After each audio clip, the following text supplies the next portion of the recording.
ಸ್ಪಂದನ ಟಿವಿಯ ಸಮಸ್ತ ವೀಕ್ಷಕ ಬಾಂಧವರಿಗೆ ನಮಸ್ಕಾರ. ಪ್ರೈಮ್ ಟೈಮ್ ಡಿಬೇಟ್ಗೆ ಸ್ವಾಗತ. ನಾನು ಕುಮಾರ್ ವಿಟ್ಲ. ಕೇಂದ್ರ ಬಜೆಟ್ 2023 ಅನ್ನುವ ಟೈಟಲ್ ಅನ್ನು ಇಟ್ಕೊಂಡು ಇವತ್ತು ಕಾರ್ಯಕ್ರಮವನ್ನ ಚರ್ಚೆಯನ್ನು ಪ್ರಾರಂಭಿಸ್ತಾ ಇದ್ವಿ.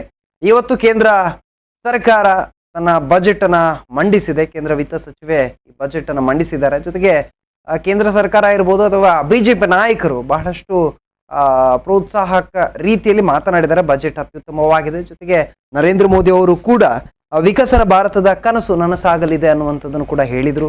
ಇತ್ತ ವಿಪಕ್ಷಗಳನ್ನ ನೋಡೋದಾದ್ರೆ ಇದು ಸುಳ್ಳಿನ ಬಜೆಟ್ ಅನ್ನುವಂಥ ಆರೋಪವನ್ನ ಅಥವಾ ವ್ಯಂಗ್ಯವನ್ನು ಕೂಡ ಆಡಿರುವಂಥದ್ದು ನಾವು ನೋಡಿದ್ದೇವೆ.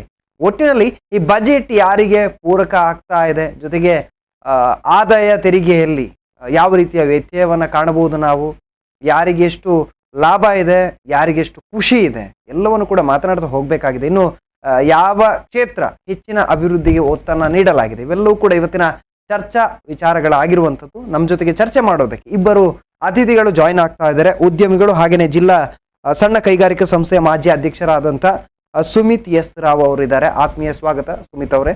ಹಾಗೇನೆ ಹಿರಿಯ ಪತ್ರಕರ್ತರು ಶ್ರೀಯುತ ಜಯರಾಮ್ ಎಸ್ ಅವರಿದ್ದಾರೆ. ಆತ್ಮೀಯ ಸ್ವಾಗತ ತಮಗೂ. ಮೊದಲು ಪ್ರತಿಯೊಬ್ಬರಿಗೂ ಕೂಡ ಬಜೆಟ್ ಹೇಗಿದೆ ಅನ್ನುವಂಥದ್ದು ಅಭಿಪ್ರಾಯವನ್ನ ಹೇಳ್ತಾ ಇದ್ದಾರೆ ಒಬ್ಬೊಬ್ರು.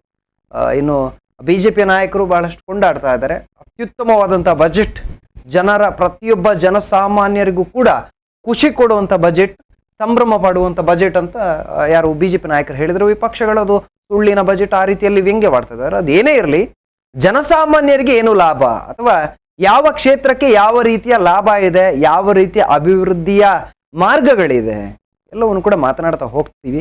ಮೊದಲು ವೈಯಕ್ತಿಕ ಅಭಿಪ್ರಾಯವನ್ನ ಕೇಳ್ತೀನಿ ನಾನು ಸುಮಿತ್ ಅವರ ಹತ್ರ. ಈ ಬಾರಿಯ ಬಜೆಟ್ ಬಗ್ಗೆ ತಮ್ಮ ಅಭಿಪ್ರಾಯ ಏನು ಸರ್, ಒಟ್ಟಾರೆಯಾಗಿ ನೋಡೋದಾದ್ರೆ ಓರಲ್?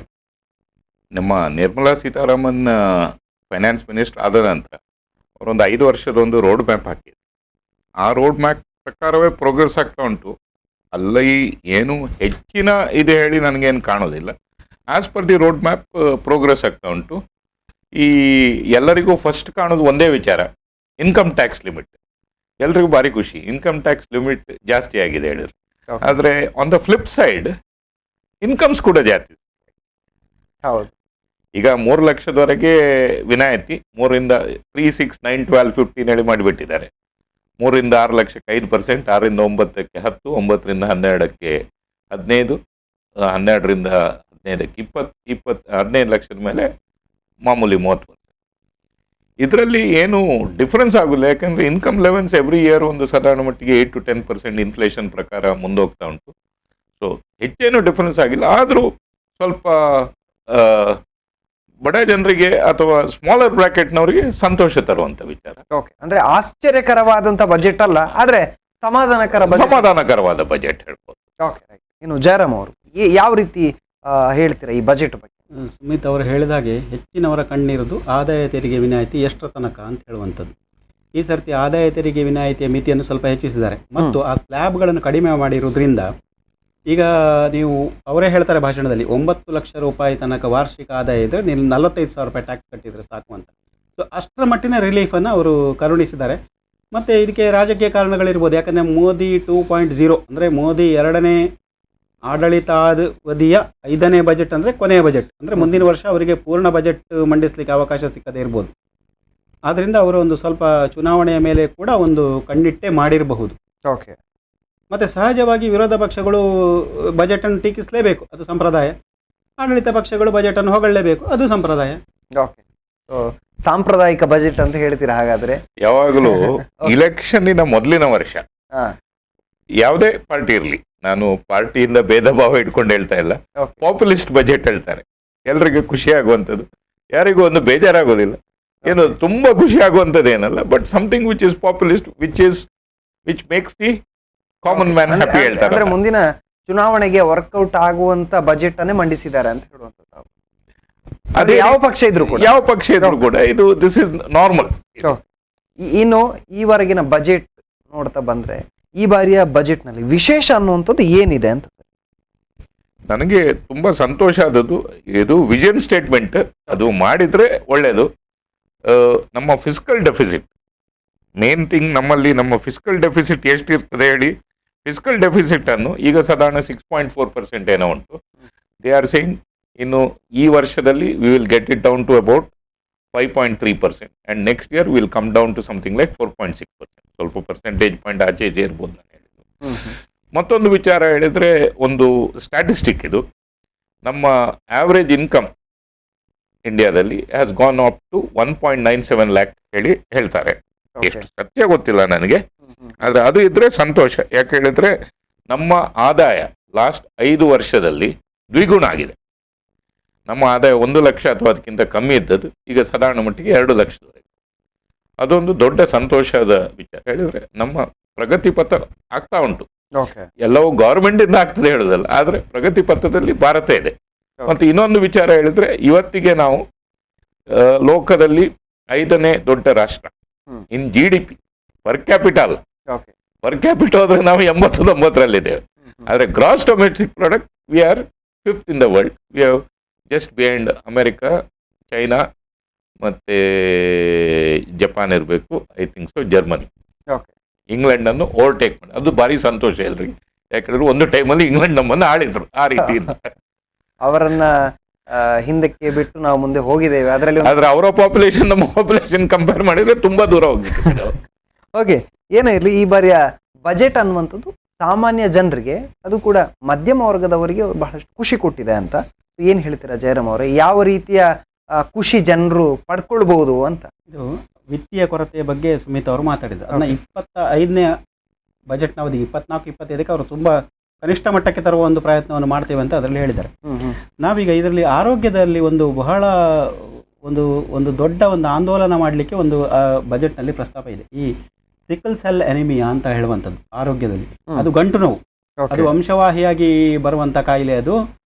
ಅದನ್ನು ನಾವು ಅದರ ವಿಷಯದಲ್ಲಿ ಅದನ್ನು 2047ರ ವೇಳೆಗೆ ಅದನ್ನು ತೊಡೆದು ಹಾಕಲಿಕ್ಕೆ ನಾವು ಏನು ಕ್ರಮ ತಗೊಳ್ಬೇಕು, ಅದನ್ನು ಬಹಳ ದೊಡ್ಡ ಆಂದೋಲನದೋಪಾದಿಯಲ್ಲಿ ತಗೊಳ್ತೇವೆ ಅಂತ ಹೇಳಿದ್ದಾರೆ.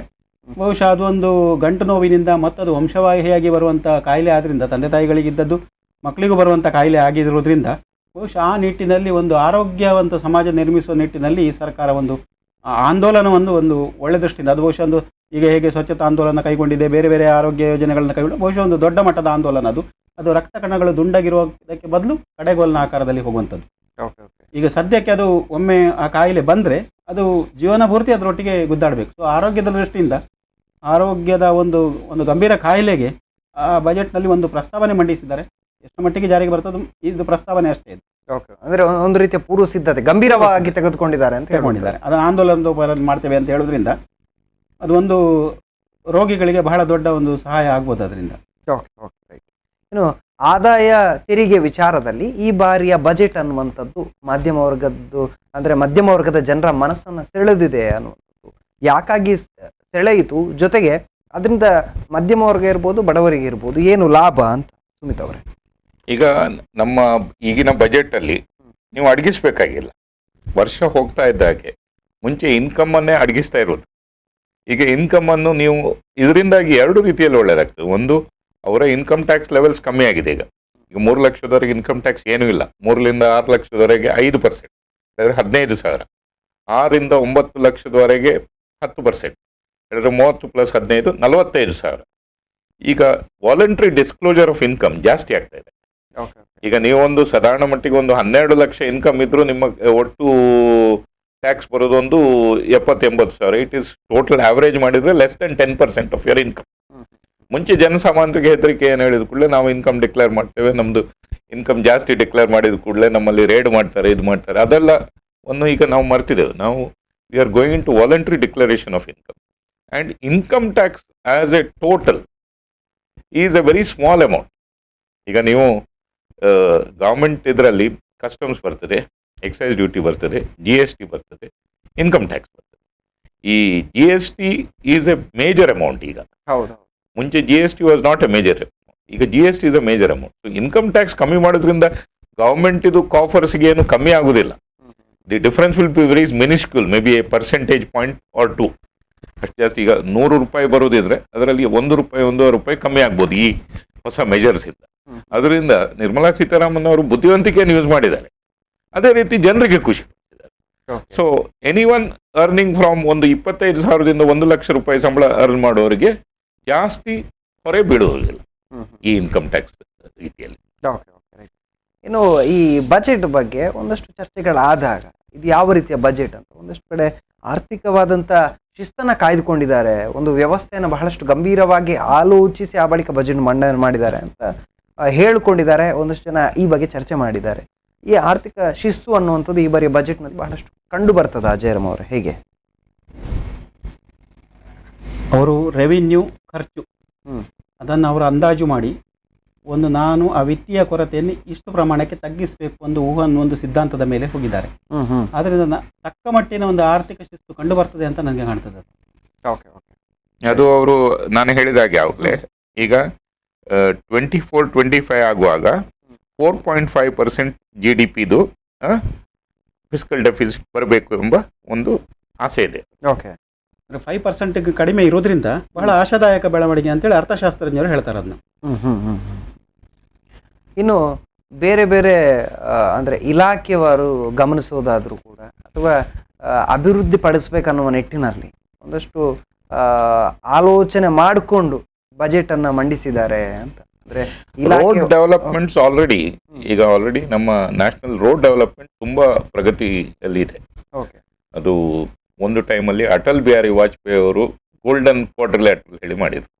ಎಲ್ಲ 4 ಮುಖ್ಯ ಊರುಗಳನ್ನು ಜೋಡಿಸುದು, ಚೆನ್ನೈ, ಮುಂಬೈ, ದಿಲ್ಲಿ, ಕಲ್ಕಟ್ಟ, ಗೋಲ್ಡನ್ ಕ್ವಾರ್ಟರ್. ಅಲ್ಲಿಂದ ಈ ನ್ಯಾಷನಲ್ ಹೈವೇಸ್ ಮಾಡಲಿಕ್ಕೆ ಶುರು ಮಾಡಿದ್ರು. ಆ ಕೆಲಸ ಈಗ ತುಂಬಾ ರಭಸದಲ್ಲಿ ಹೋಗ್ತಾ ಇದೆ. ಇನ್ಫ್ಯಾಕ್ಟ್ ಈಗ ನಿಮ್ಮ Mumbai Delhi highway is a super highway. ಅದು ಅಂತ ಹೈವೇಗಳು ಭಾರಿ ಕಮ್ಮಿ ಇರೋದು ಅಕ್ರಾಸ್ ದ ವರ್ಲ್ಡ್. ಒಂದು 2000 ಕಿಲೋಮೀಟರ್ಗಿಂತ ಜಾಸ್ತಿ ಇದು ನೀವು ಯು ಕ್ಯಾನ್ ಕ್ರಮಿಸುವ ಟೈಮ್ ಉಂಟಲ್ಲ, ತುಂಬ ಕಮ್ಮಿ ಆಗಿದೆ ಈಗ. Within about 16 hours or something ನೀವು 2000 ಕಿಲೋಮೀಟರ್. ಅದೇ ರೀತಿ ಈ ಸರ್ತಿ ರೈಲ್ವೇಸಿಗೆ ಇಂಪಾರ್ಟೆನ್ಸ್ ಕೊಟ್ಟಿದ್ದಾರೆ. ರೈಲ್ವೇಸ್ ಅಲ್ಲಿ they have given outlay of 2,40,000 crore ರೂಪಾಯಿ ಕೊಟ್ಟಿದ್ದಾರೆ. ಇದು ನೀವು ಈಗ ಕಂಪೇರ್ ಮಾಡಬೇಕಾದ್ರೆ ಒಂದು 9-10 ವರ್ಷ ಹಿಂದೆದು ಅದು ಸಾಧಾರಣ ಮಟ್ಟಿಗೆ 9 ಪಾಲಾಗ್ತದೆ. ಓಕೆ, ಸೊ ರೈಲ್ವೇಸ್ ಅಲ್ಲಿ ಇಂಪ್ರೂವ್ಮೆಂಟ್ ಮಾಡ್ತಾ ಇದ್ದಾರೆ. ಹೊಸ ರೈಲ್ ಟ್ರೈನ್ಸ್ ಅಂತ ತರ್ತಾ ಇದ್ದಾರೆ. More luxurious trains are coming. ಮತ್ತೆ ಈವನ್ ಅರ್ಬನ್ ಪೀಪಲ್, ಮುಂಚೆ ಅರ್ಬನ್ ಪೀಪಲ್ ರೈಲಲ್ಲಿ ಹೋಗೋದು ಭಾರಿ ಕಮ್ಮಿ. ಅವರು ಇಲ್ಲಿಯ ಬಸ್ಸಲ್ಲಿ ಹೋಗುದು, ಅವರ ಸ್ವಂತ ಕಾರಲ್ಲಿ ಹೋಗುದು ಅಥವಾ ಏರೋಪ್ಲೇನ್. ಬಟ್ ಇನ್ನು ರೈಲ್ ಟ್ರಾವೆಲ್ ಅನ್ನು ಸ್ವಲ್ಪ ಆರಾಮದಾಯಕವಾಗಿರುವುದರಿಂದ emphasis on rail travel and also on increasing in speeds in the railway track. ಮುಂಚೆ ನಮ್ಮ ರೈಲ್ವೆ ಹೇಳಿದ್ರೆ 40 ಕಿಲೋಮೀಟರ್ ಸ್ಪೀಡ್ ಆವರೇಜ್. ಈಗ there are trains 130 kilometre 150 kilometre ಸ್ಪೀಡಲ್ಲಿ ಹೋಗೋ ಟ್ರೈನು ಮಾಡ್ತಾ ಇದ್ದಾರೆ. ಅದಕ್ಕೆ ತಕ್ಕ ಟ್ರ್ಯಾಕ್ ಅರೇಂಜ್ಮೆಂಟ್ ಮಾಡಬೇಕು. ಬರೀ ನೀವು ಇಂಜಿನ್ ಮಾಡಿದ್ರೆ ಆಗಿಲ್ಲ. ಸೊ ಆ ನಿಟ್ಟಿನಲ್ಲಿ ರೈಲ್ ಟ್ರಾವೆಲ್ ಅನ್ನು ಸುಗಮವಾಗಿ ಮಾಡುವಂತ ರೀತಿಯಲ್ಲಿ ರೈಲ್ ಟ್ರಾವೆಲ್ಗೆ ತುಂಬಾ ಎಂಫಸಿಸ್ ಕೊಟ್ಟಿದ್ದಾರೆ. ಅಂದ್ರೆ ಈ ಬಜೆಟ್ನ ಇನ್ನು ಮುಂದಿನ ದಿನ ನೋಡೋದಾದ್ರೆ ಈ ರಸ್ತೆ ಹಾಗೂ ರೈಲ್ವೆ ಸಾರಿಗೆಗೆ ಒಂದು ರೀತಿ ವೇಗ ಹೆಚ್ಚಬಹುದಾ ಅಂತ, ಅಂದ್ರೆ ಅದರ ಅಭಿವೃದ್ಧಿಯ ವೇಗ ಹೆಚ್ಚಬಹುದಾ ಅಂತ ಹೇಳ್ಬೋದು. ಖಂಡಿತವಾಗಿ ರಸ್ತೆ ಮತ್ತೆ ರೈಲಲ್ಲಿ ಅಭಿವೃದ್ಧಿ ಹೇಳಿದ್ರೆ ನಾವು ಬರೀ ಪ್ಯಾಸೆಂಜರ್ ಟ್ರಾನ್ಸ್ಪೋರ್ಟ್ ವಿಚಾರ ನೋಡ್ತೇವೆ. ನಿಜ ರೈಲು ಮತ್ತೆ ರಸ್ತೆ ಮಾರ್ಗ ಎಷ್ಟು ದೊಡ್ಡದಾದ್ರೆ, ಎಷ್ಟು ಕೆಪಾಸಿಟಿ ಇನ್ಕ್ರೀಸ್ ಆದ್ರೆ, ಈಗ ಸಾಮಾನ್ಯವಾಗಿ ಈಗ ನಾವು ನೋಡುದು ನಮ್ಮ ಊರಲ್ಲೆಲ್ಲ ನೋಡೋ ಟ್ರಕ್ಗಳೆಲ್ಲ 10 ಟನ್ 12 ಟನ್ ಕೆಪಾಸಿಟಿ. ಈಗ ಅದೇ ಟ್ರಕ್ಗಳು 12 ಟನ್ ಕೆಪಾಸಿಟಿಗೆ ಯಾವ ರೀತಿಯ ರೋಡ್ ಬೇಕು ಹೇಳಿ. ಅದೇ ರೀತಿ 40 ಟನ್ ಟ್ರಕ್ಗಳು 60 ಟನ್ ಟ್ರಕ್ಗಳು ಬಂದರೆ ಮತ್ತೆ point A to point B ಹೋಗುವ ಟೈಮ್ ಕಮ್ಮಿ ಆದಷ್ಟು ನಿಮ್ಮ cost of production, cost of ಇದು ಡೆಲಿವರಿ ಟೈಮ್ಸ್ ಎಲ್ಲ ಕಮ್ಮಿ ಆದರೆ ಟೋಟಲ್ ಕಾಸ್ಟ್ ಅಲ್ಲಿ it will put a big impetus. Even mileage ಕೂಡ ಈಗ ಒಂದು ಒಳ್ಳೆ ಸ್ಮೂತ್ ಹೈವೇಲಿ ಹೋಗೋದಕ್ಕೆ ಆರ್ಡಿನರಿ ಹೈವೇ ಹೋಗೋದಕ್ಕೆ ಮೈಲೇಜ್ ಡಿಫರೆನ್ಸ್ ಆಗುತ್ತೆ. So this is going to be a vital once you are ನಮ್ಮ ರೈಲು ಮತ್ತೆ ರಸ್ತೆ ಸಾರಿಗೆಯನ್ನು ಆದಷ್ಟು ಸುಗಮ ಮಾಡಿದ್ದಕ್ಕೆ ನಮ್ಮ ಇಡೀ ಇಕಾನಮಿಯ ಅಭಿವೃದ್ಧಿ ಆಗ್ತದೆ. ಸೊ ಅದು ಒಂದು ದೊಡ್ಡ ಇಂಪಾರ್ಟೆಂಟ್ ಇದು ರೆವೆನ್ಯೂ ಮುಂಚೆ ಮಾಡ್ತಿರ್ಲಿಲ್ಲ. ಅದು ವಿಷನರಿ. ಇವತ್ತಿಗೂ ನಾನು ಹೇಳೋದಾದ್ರೆ ವಾಜಪೇಯಿ ಅವರು ಅದನ್ನು ಶುರು ಮಾಡಿದ್ದಾರೆ, ಅದನ್ನು ಮುಂದುವರಿಸಿದ್ದಾರೆ, ಅದು ಸಂತೋಷ. ಇನ್ನು ಈ ಬಾರಿಯ ಬಜೆಟ್ನಲ್ಲಿ ವಿಶೇಷ ಆಕರ್ಷಣೆ ಆಗಿರುವಂಥದ್ದು ನಮ್ಮ ಏರ್ಪೋರ್ಟ್ಗಳನ್ನು ಹೆಚ್ಚಿಸಬೇಕು, ಜೊತೆಗೆ ಆ ಬಗ್ಗೆ ಸ್ವಲ್ಪ ಆಲೋಚನೆ ಮಾಡ್ಕೊಂಡಿದ್ದಾರೆ. ಏನು ಹೇಳ್ತಾರೆ ಜಯರಾಮ್ ಅವರೇ? ಅಂದರೆ ಏರ್ಪೋರ್ಟ್ಗಳನ್ನು ಹೆಚ್ಚಾಗಿ ಅಂದರೆ ಬೇರೆ ಬೇರೆ ಮುಖ್ಯ ಸಿಟಿಗಳಲ್ಲಿ ನಿರ್ಮಿಸುವಂಥ ಒಂದು ಯೋಜನೆ. ಅವರು ಸ್ಟ್ಯಾಟಿಸ್ಟಿಕ್ಸ್ ಕೊಟ್ಟ ಪ್ರಕಾರ ಅವರು ಹೆಚ್ಚಾಗಿ ಮಲ್ಟಿ ಮಾಡೆಲ್ ಟ್ರಾನ್ಸ್ಪೋರ್ಟ್ ಸಿಸ್ಟಮ್ಗೆ ಆದ್ಯತೆ ಕೊಡ್ತಿದ್ದಾರೆ. ಈಗ ವಾಯುಯಾನಕ್ಕೆ ಅವರು ಕೊಟ್ಟ ಆದ್ಯತೆಯಲ್ಲಿ ಅವರು 50 ವಿಮಾನ ನಿಲ್ದಾಣಗಳು, ಹೆಲಿಪ್ಯಾಡ್ಗಳು, ವಾಟರ್ ಏರೋಡ್ರಮ್ಸ್ ಗಳನ್ನು ಪ್ರಾದೇಶಿಕ ವಾಯು ಸಂಪರ್ಕ ಅಂದರೆ ಅಲ್ಲಿ ರೀಜನಲ್ ಯಾವ ಎಲ್ಲ ವಾಯು ಸಂಪರ್ಕ ಕಡಿಮೆ ಇದೆಯೋ ಆ ವಾಯು ಸಂಪರ್ಕ ಕಡಿಮೆ ಇರುವಂತಹ ಪ್ರದೇಶಗಳನ್ನು ಬೆಸಲಿಕ್ಕಾಗಿ ಅವರು ಹೊಸ ವಿಮಾನ ನಿಲ್ದಾಣಗಳನ್ನು, ಹೆಲಿಪ್ಯಾಡ್ಗಳನ್ನು ಘೋಷಣೆ ಮಾಡಿದ್ದಾರೆ. ಇಲ್ಲಿ ಈ ಸರ್ಕಾರದ ಒಟ್ಟು ಬಜೆಟ್ ನೀವು ನೋಡಿದರೆ ಸಂಪರ್ಕಕ್ಕೆ ಅದು ಸ್ವಲ್ಪ ಆದ್ಯತೆ ಕೊಟ್ಟಿದೆ. ಯಾಕಂದರೆ ಅದು ಅಲ್ಲಿ ಮಾತ್ರ ಮಾಡ್ತಿಲ್ಲ. ಅವರು ನೋಡಿ, ರಾಷ್ಟ್ರೀಯ ಹೆದ್ದಾರಿ ಜಾಲವನ್ನು 25,000 ಕಿಲೋಮೀಟರ್ ವಿಸ್ತರಿಸುವ ಉದ್ದೇಶ ಇದೆ ಅಂತ ಹೇಳ್ತಾರೆ. ಇದಕ್ಕೆ ಬಜೆಟ್ನಲ್ಲಿ 20,000 ಕೋಟಿ ರೂಪಾಯಿಯನ್ನು ಅವರು ತೆಗೆದಿಟ್ಟಿದ್ದಾರೆ. ಇದು ನಮ್ಮ ಈ ಟೆರೇನಿಯದ್ದಾಗಿತ್ತು. ನೀವು ಉತ್ತರ ಈಶಾನ್ಯ ಭಾರತಕ್ಕೆ ಹೋದರೆ ಅಲ್ಲಿ ಎಲ್ಲ ಪರ್ವತ ಗುಡ್ಡ ಪ್ರದೇಶಗಳು. ಈ ಪರ್ವತ ಗುಡ್ಡ ಪ್ರದೇಶದಲ್ಲಿ ನಿಮಗೆ ಸಂಪರ್ಕದ ತೀರಾ ಮಹತ್ವ ಗೊತ್ತಾದರೆ ಜಗತ್ತಿಗೆ ಅವರಿಗೆ ಕೊರೋನಾ ಸಮಯದಲ್ಲಿ ಅವರಿಗೆ ಔಷಧಿ ಪೂರೈಸುವಾಗ. ಹಾಗಾಗಿ ಅಲ್ಲಿ ಏನು ಪರ್ವತಮಾಲಕ್ಕೆ ರೋಪ್ ವೇ ನಿರ್ಮಾಣ ಒಂದು ಪರಿಹಾರ ಅಲ್ಲಿ. ಆವಾಗೆಲ್ಲ ಅವರು ಡ್ರೋನ್ ಮೂಲಕ ಔಷಧಿಗಳನ್ನು ಪೂರೈಸಿತ್ತು ಕೇಂದ್ರ ಸರ್ಕಾರ. ವ್ಯಾಕ್ಸಿನ್ಗಳನ್ನು ಅದರಲ್ಲೇ ಪೂರೈಕೆ ಮಾಡಿತ್ತು. ಈಗ ಆ ಭಾಗದಲ್ಲಿ, ಈಶಾನ್ಯ ಭಾಗದಲ್ಲಿ ಬಹಳ ಆ 7 ರಾಜ್ಯಗಳು ಏನಿವೆ ಅಲ್ಲ, ಅವುಗಳು ಒಂದು ಕಾಲದಲ್ಲಿ ನಿಮ್ಮ ಭಯೋತ್ಪಾದನೆ ಅಂದರೆ ಬುಡಕಟ್ಟು ಭಯೋತ್ಪಾದನೆ, ಉಲ್ಫಾ ಇತ್ಯಾದಿಗಳ ಪೀಡನೆಗೊಳಗಾಗಿದ್ದು. ಈ ಸರ್ಕಾರ ಬಂದ ಮೇಲೆ ಅಲ್ಲಿ ಆ ಭಯೋತ್ಪಾದನೆಯನ್ನು, ಸ್ಥಳೀಯ ಭಯೋತ್ಪಾದನೆಯನ್ನು, ಪ್ರಾದೇಶಿಕ ಅಸಮಾನತೆ ನಾವೀಗ ಏನು ಹೇಳ್ತೇವೆ ಕರ್ನಾಟಕದಲ್ಲಿ ಅವರು ನಿವಾರಣೆ ಮಾಡಿ ಅಲ್ಲಿ ಅಭಿವೃದ್ಧಿ ತಗೊಂಡ್ರು. ಸೊ ಅಲ್ಲಿ ಈ ಸರ್ತಿ ಕೂಡ ಅದನ್ನು ಅವರು ಹೆಚ್ಚು ಆದ್ಯತೆ ಕೊಟ್ಟಿದ್ದಾರೆ. ಪರ್ವತಮಾಲಾ ಯೋಜನೆಯನ್ನು, ಮತ್ತೆ ಪರ್ವತಮಾಲಾ ಯೋಜನೆಯಲ್ಲಿ ಅವರು PPP ಮಾಡಲಲ್ಲಿ ನಾವು ಅದನ್ನು ರೋಪ್ವೇಗಳನ್ನು ಬಿಲ್ಡಪ್ ಮಾಡ್ತೇವೆ ಅಂತ ಹೇಳ್ತಾರೆ.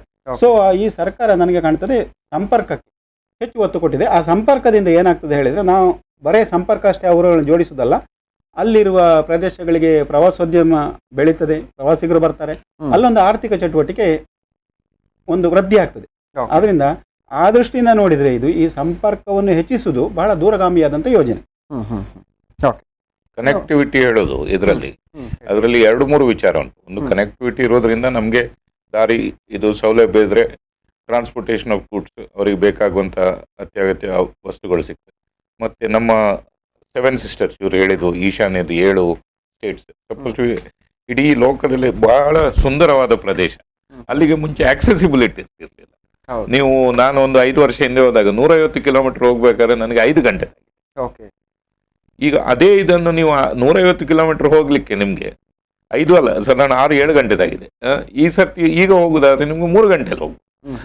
ಆಮೇಲೆ ಅದರಿಂದಾಗಿ ಟೂರಿಸಂ ಬಂದ ಕೂಡಲೇ, ಜನಸಂದಣಿ ಬಂದ ಕೂಡಲೇ, ಬೇರೆ ಪ್ರದೇಶದಿಂದ ಬಂದರೆ ಟೂರಿಸಂ ಎಂಬುದು ಅದರಷ್ಟು ದೊಡ್ಡ ಇನ್ಕಮ್ ಅರ್ನರ್ ಯಾವುದೂ ಇಲ್ಲ. ನಿಮಗೆ ಒಂದು ಜಸ್ಟ್ ಉದಾಹರಣೆ ಕೊಡ್ತೇನೆ. ನಮಗೆ ಇಡೀ ವರ್ಲ್ಡ್ ಅಲ್ಲಿ ಟೂರಿಸಂ ಅಮೆರಿಕದಲ್ಲಿ ಸಾಧಾರಣ ಮಟ್ಟಿಗೆ 100 ಮಿಲಿಯನ್ ಜನ ಬರ್ತಾರೆ ವರ್ಷಕ್ಕೆ.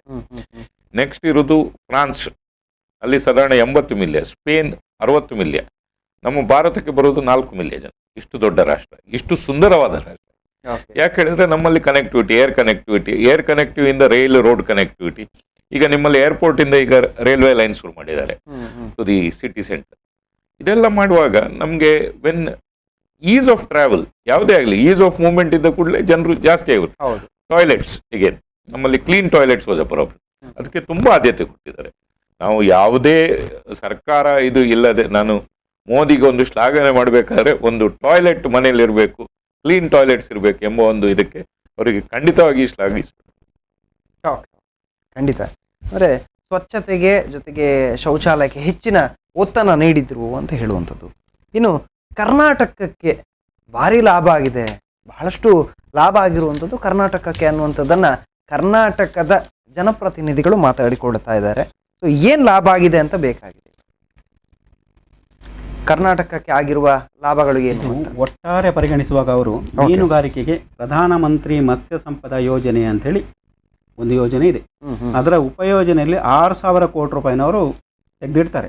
ಇದರಿಂದ ನಮ್ಮ ರಾಜ್ಯದ ಮೀನುಗಾರರಿಗೆ ಸ್ವಲ್ಪ ಉಪಯೋಗ ಆಗ್ಬೋದು ಅಂತ ಹೇಳೋದು ಇದೆ. ಆಮೇಲೆ ಅವರು ಮುಂದೆ ಭದ್ರಾ ಯೋಜನೆ ಅಂತ ಒಂದು ಭದ್ರಾ ಮೇಲ್ದಂಡೆ ಯೋಜನೆಗಾಗಿ ಅವರು ದೊಡ್ಡ ಮೊತ್ತವನ್ನು ತೆಗೆದಿಡ್ತಾರೆ ಅವರು. ಹೌದು. ಈ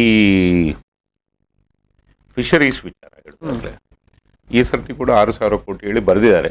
ಹೌದು. ಅದು ಯಾವುದಕ್ಕೆ ಹೇಳಿ ನಮ್ಗೆ ಗೊತ್ತಿಲ್ಲ. ಈ ಫಿಶರೀಸ್ ಅಲ್ಲಿ ಇರುವ ದೊಡ್ಡ ಪ್ರಾಬ್ಲಮ್ಗಳು ಮೀನು ಹಿಡಿಯುವುದಲ್ಲ. ಮೀನು ಹಿಡಿಲಿಕ್ಕೆ ದೋಣಿ ತಗೊಳ್ತಾರೆ, ದೊಡ್ಡ ದೊಡ್ಡ ಪರ್ಸಿನ್ ಲೈನರ್ಸ್ ಇದೆ, ಎಲ್ಲ ಇದೆ. ನಮ್ಮಲ್ಲಿ main problem is of storage. ಮೀನು ಹಿಡಿದ್ರೆ ಮೀನು ಅನ್ನು ಫ್ರೀಸ್ ಆಗಿ ಒಂದು 2 ರಿಂದ 4 ಗಂಟೆ ಒಳಗೆ ಫ್ರೀಸ್ ಆಗಬೇಕು.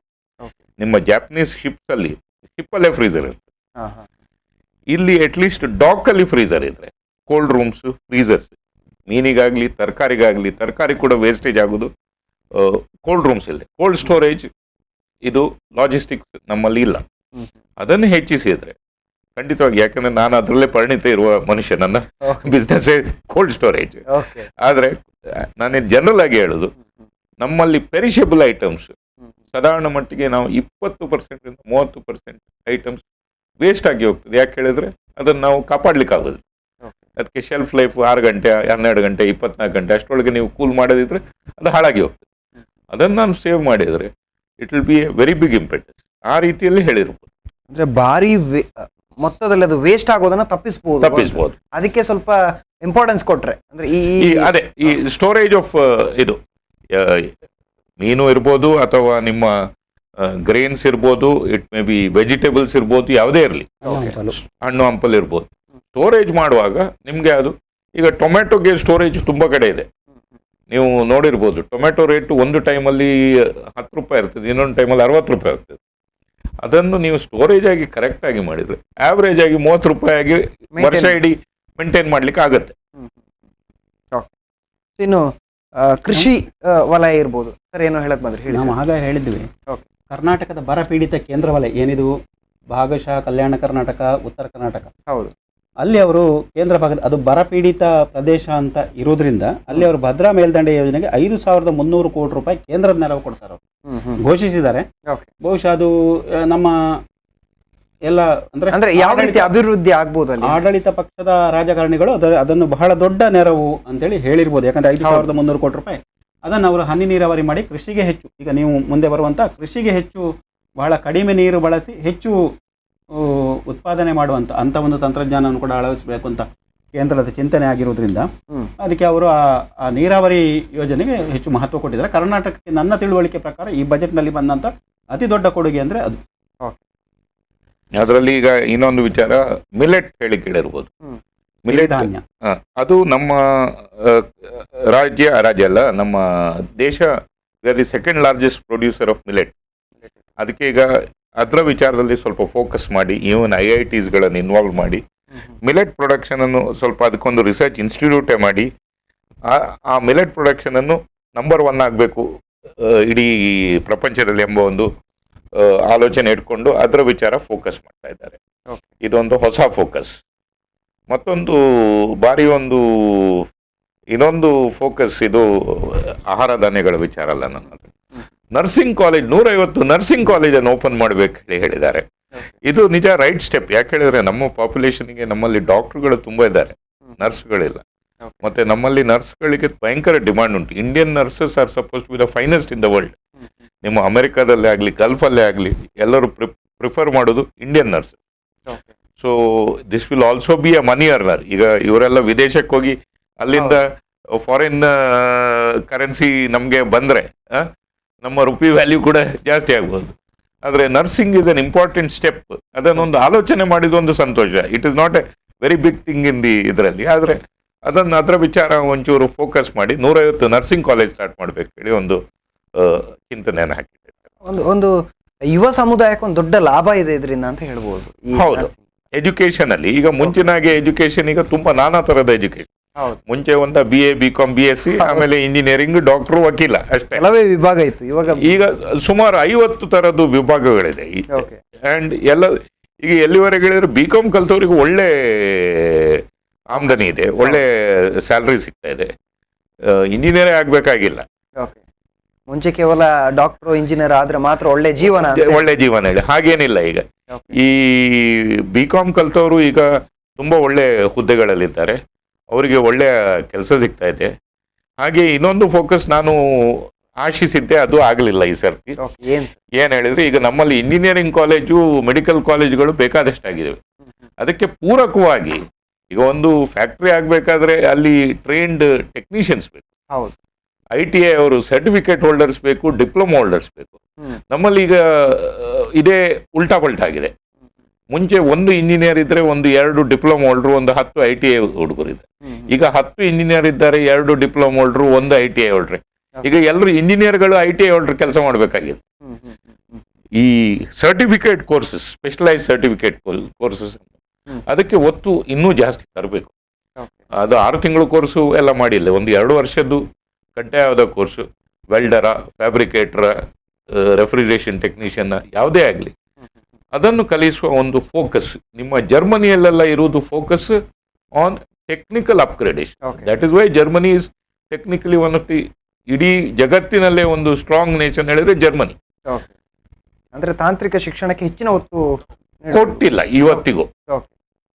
ಯಾವ ತಾಂತ್ರಿಕ ಹೇಳಿದ್ರೆ ಬೇಸಿಕ್ ತಾಂತ್ರಿಕ ಶಿಕ್ಷಣ.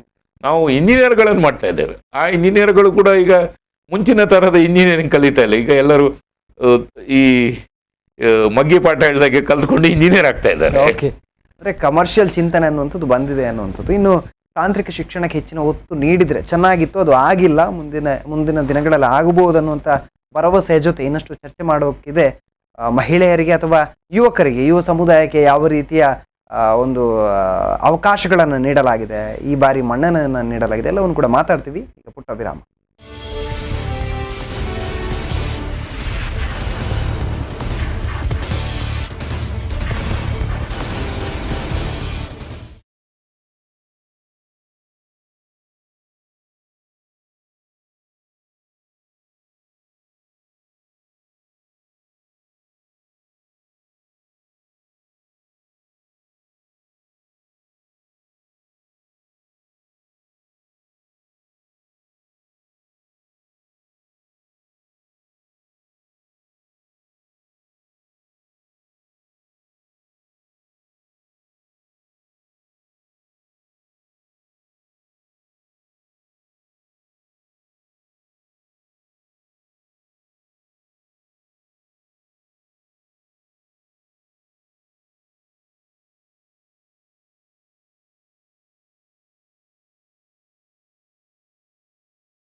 ವಿರಾಮದ ಬಳಿಕ ಮತ್ತೆ ಪ್ರೈಮ್ ಟೈಮ್ ಡಿಬೇಟ್ಗೆ ಸ್ವಾಗತ. ನಾವು ಕೇಂದ್ರ ಬಜೆಟ್ 2023 ಬಗ್ಗೆ ಚರ್ಚೆಯನ್ನು ಮಾಡ್ತಾ ಇದ್ವಿ.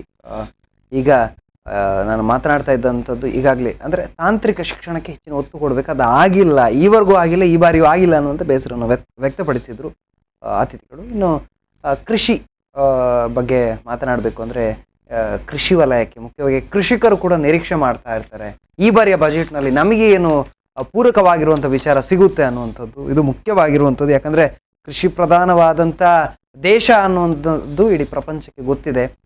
ಆದರೂ ಕೂಡ ಬೇರೆ ಬೇರೆ ವಿಭಾಗಗಳಲ್ಲಿ ಮುಂದೆ ಹೋಗ್ತಾ ಇದೆ ನಮ್ಮ ದೇಶ. ಆದರೂ ಕೂಡ ಕೃಷಿ ಪ್ರಧಾನವಾಗಿರುವಂಥದ್ದು ಯಾವ ರೀತಿಯ ಉತ್ತೇಜನ ಕೃಷಿಕರಿಗೆ ಈ ಬಾರಿ ಬಜೆಟ್ನಲ್ಲಿ ಸಿಕ್ಕಿದೆ ಅನ್ನುವಂಥದ್ದು.